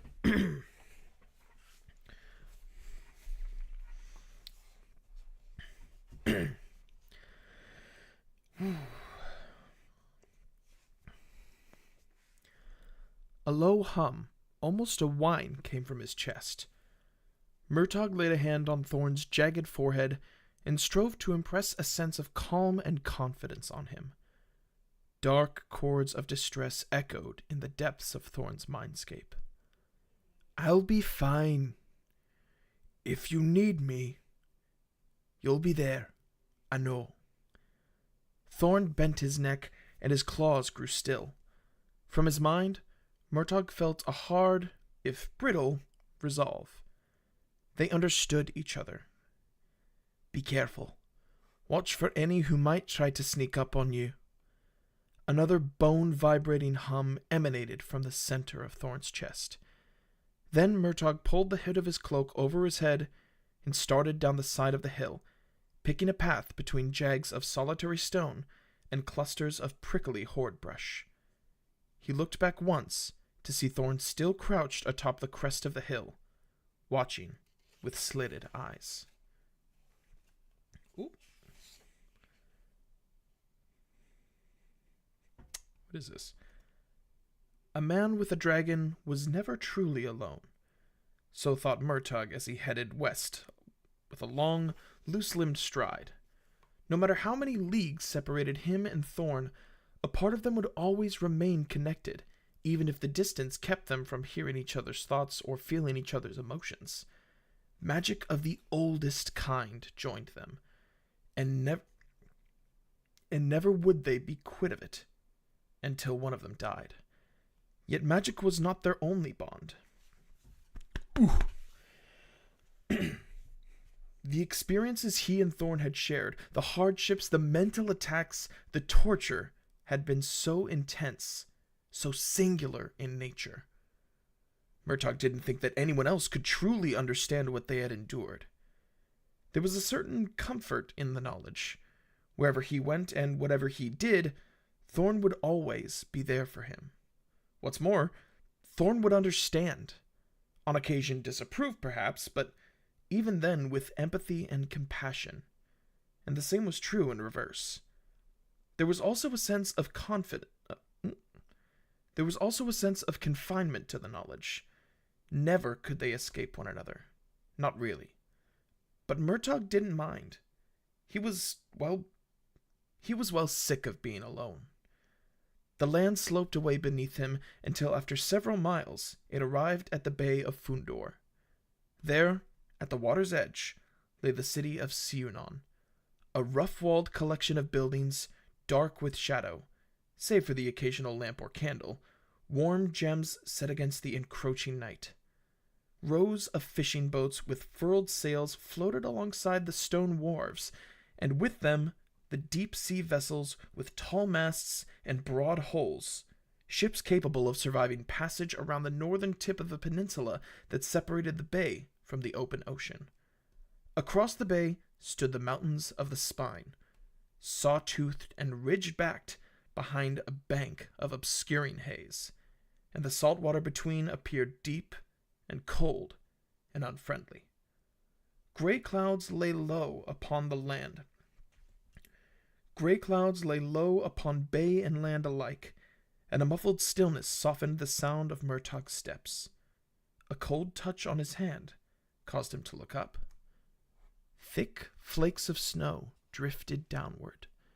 The first snow of the year. He opened his mouth and caught a flake on his tongue. It melted like a pleasant memory, fleeting and insubstantial. Even this far north, it was unseasonably early for snow. Maddentide had been 2 days past, and that marked the first run of Bergenhand, the silvery, hard-scaled fish that invaded the bay every autumn. The shoals were so large and dense you could nearly walk on them, and Murtagh had heard that during their height, the fish would throw themselves onto the docks. The fish would throw themselves onto the decks of the boats, driven to insanity by the intensity of their spawning urge. There was a lesson in that, he felt. Snow didn't usually arrive until a month or two after Maddentide. For it to be this early meant a bitter, brutal winter. I can't speak right now. For it to be this early meant a bitter, brutal winter was on the way. Still, Murtagh enjoyed the soft fall of flakes, and he appreciated the coolness of the air. It was the perfect temperature for walking, running, or fighting. Few things were worse than struggling for your life while so hot as to pass out. His pulse quickened, and he tossed back his hood and broke into a quick trot, feeling the need to move faster. He kept a steady pace as he ran onto the flats surrounding Siunan, past creeks and corpses, over stone fences, and through fields of barley and rye ripe for the harvest. No one marked his passage, save a hound at a farmhouse gate, who gave him a perfunctory howl. "And the same to you," Murtagh thought. His connection with Thorn thinned as he ran, but it never vanished, which was a comfort for Murtagh. He felt as nervous as Thorn was when they were apart, although he worked to hide the feeling. Not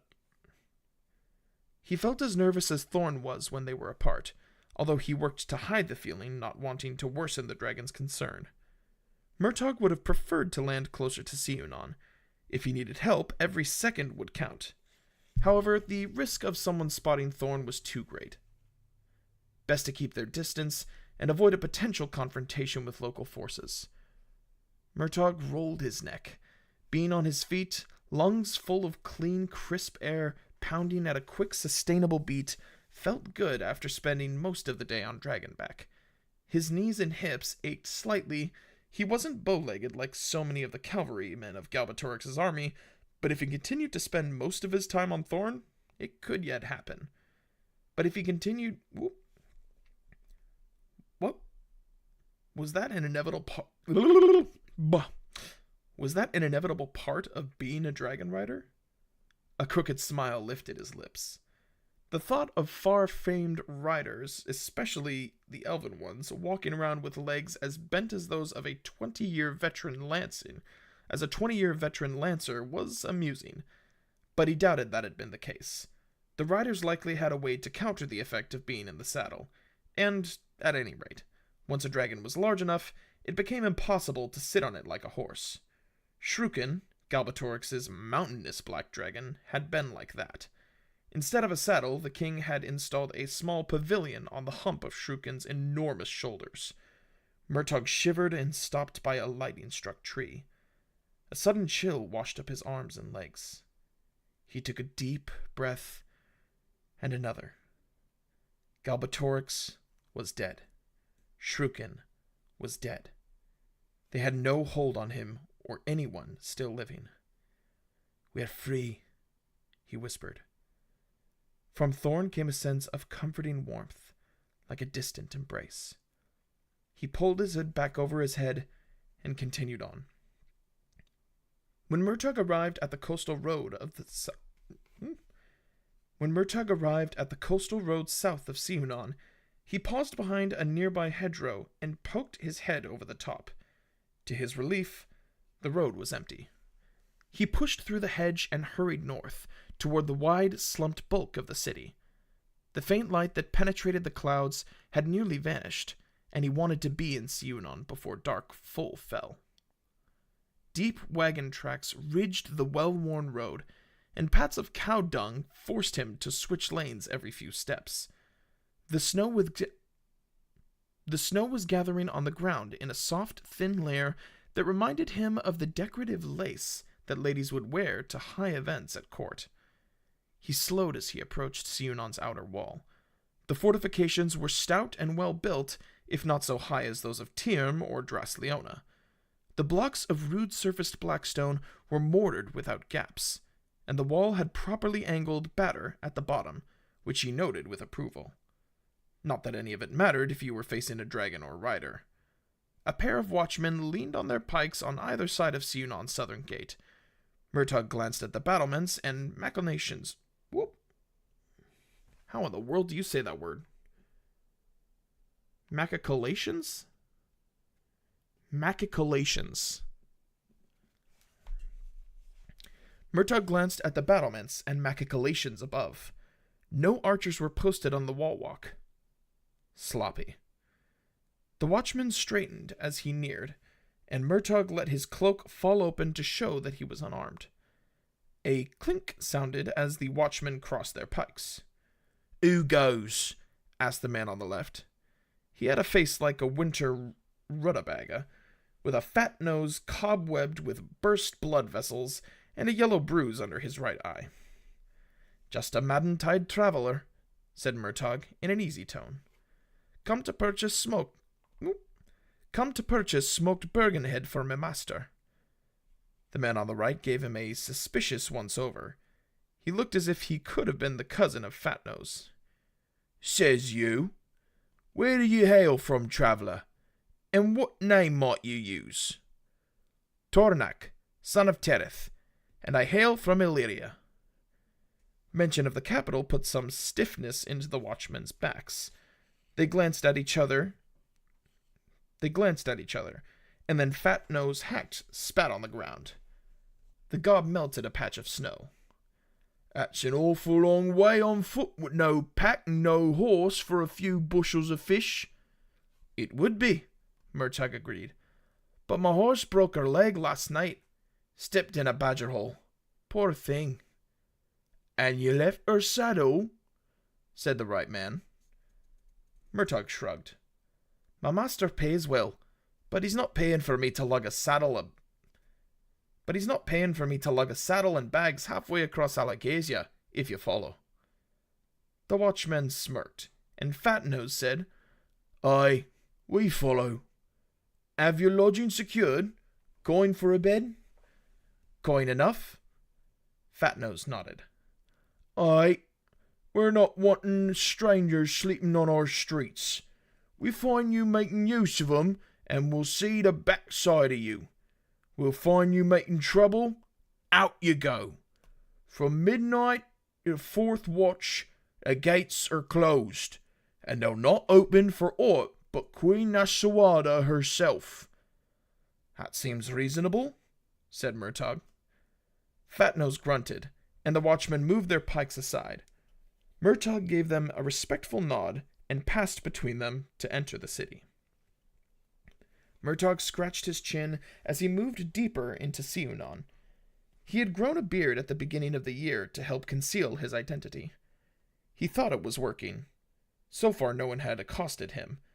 The beard was itchy, though, and he wasn't willing to let it get long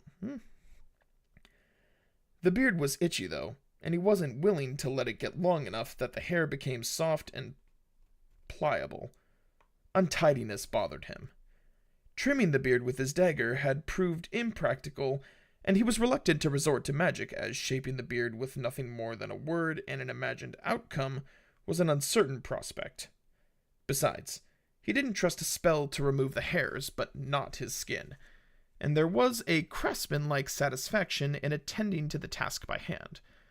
He'd bought a pair of iron clippers from a tinker outside Narda.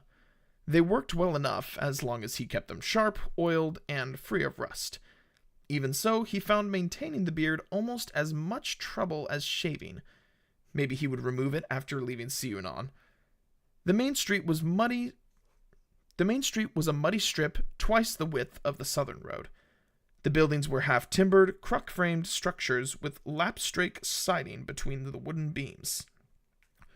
The beams themselves were stained black with pine tar, which protected them against the salt from the bay, and many were decorated with carvings of sea serpents, birds, and svardlings.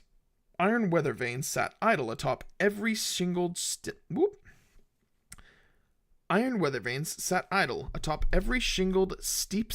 roof, and a carved dragon head decorated at the peak of most houses. Murtagh forced himself to stop scratching. He could have recited the whole history of the city from its founding until the present. He knew that the carvings were in the style of commonly called kiesk, which had been invented by some anonymous craftsperson over a century past.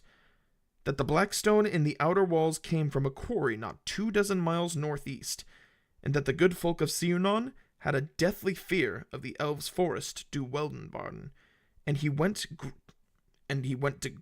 to great lengths to keep the ranks of the dark-needled pine trees from encroaching on their fields. All that and more he knew. But to what end? He'd received the finest education in the land, and then some, and yet his life was now one of rough travel, with a sharpness of hearing and quickness of hand meant more than any scholarly learning. Besides, understanding what was and what one should do were two very different things. He'd seen that with Galbatorix. The king had known more than most, more even than some of the oldest elves or dragons. But in the end, his knowledge had brought with it no wisdom. Few people were out on the streets. It was late, and the days following Maddentide were full of feasting, and most of the citizens were inside celebrating another successful harvest at Bergenhead. A trio of laborers staggered past, stinking of cheap beer and fish guts. Murtagh held his course, and they diverted around him. Once they turned the corner, the main thoroughfare again fell silent, and he didn't see another person until he crossed the city's market square, and a pair of feathered merchants burst out of a warehouse door arguing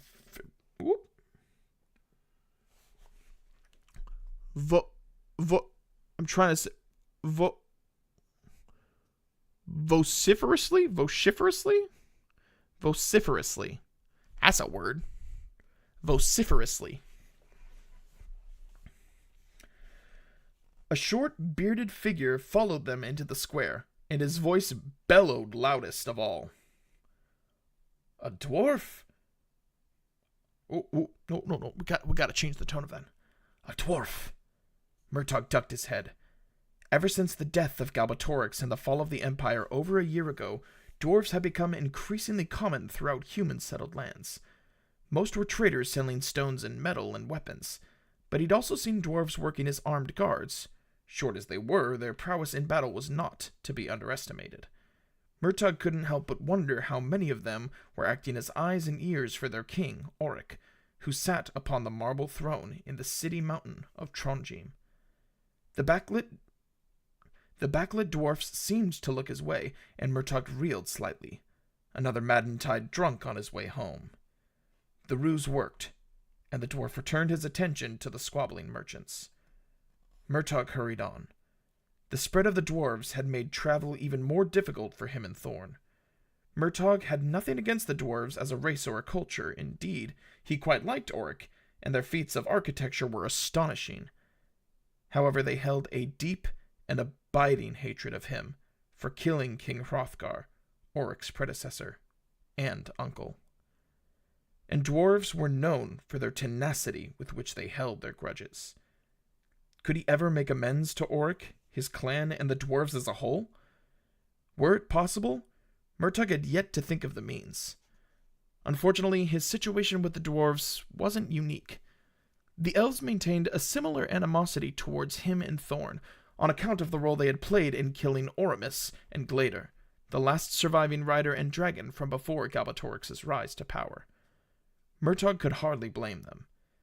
The average human was no fonder of them, as it was widely believed that they had betrayed the Varden to Galbatorix during the war. Traitors earned only contempt from both sides in a conflict, and rightly so.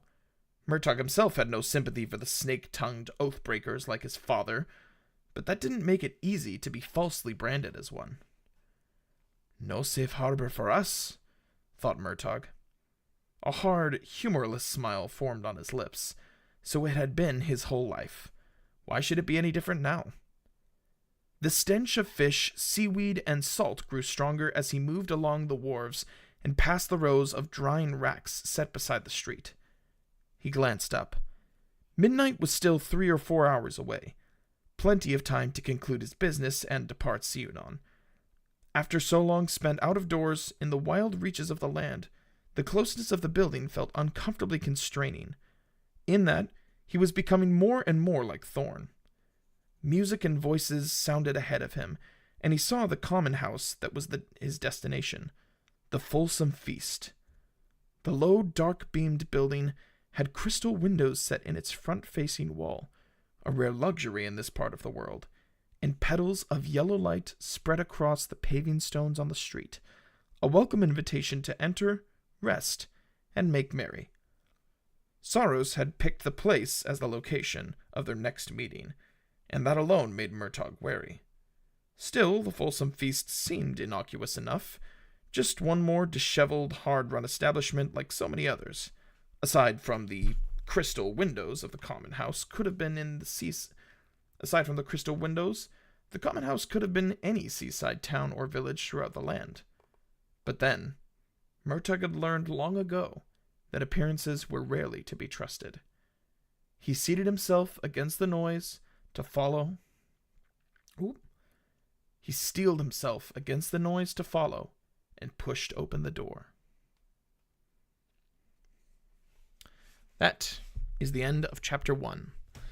And because my voice is a little bit rough around the edges, and because we've already been going for 2.5 hours, which is an hour longer than I'd really wanted to go, but I had to use the restroom a couple times, and my starting soon went longer than I wanted because I was eating dinner.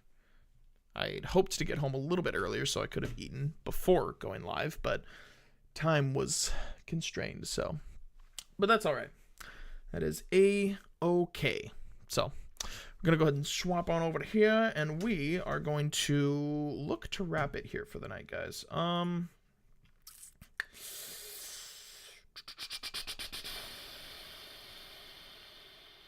this to the cure. There we go. All right. So if you guys haven't seen it yet, I am going to be doing daily streams. Tomorrow I'm going to be doing a daily stream, or I'm going to be doing a stream in the morning. If I'm not mistaken, I believe that's what I had set the schedule for. Let me check my schedule that I posted. Yes, I'm going to be going live at noon Pacific Standard Time tomorrow, guys. So, that's going to be wrapping it for us tonight. It's going to be a shorter stream tomorrow. Probably shorter than this one was, but that's all right. So, anyways, thank you guys for hanging out. I appreciate you guys, for stopping in. We will be diving into, some video game development stuff tomorrow, and we'll do a little bit more reading as well, and I'll try and get a job application out as well. So, still got a lot on the docket. Looking forward to being able to doing these daily streams. Whether or not we actually get a full 365 streams in is kind of up in the air and dependent on other scheduling stuff as well, because I'm not going to sacrifice any potential time with family that opportunities come up for the sake of doing 365 streams in a year. So, but I digress. We'll keep this track up. We'll see how long we can keep a streak running. So, thanks for hanging out, guys. Appreciate it. I'll see you all tomorrow, hopefully at noon Pacific Standard Time. Pursue what you're passionate about. Do what you love. Thanks for hanging out, guys. See you tomorrow. Enjoy the tunes as we wrap up.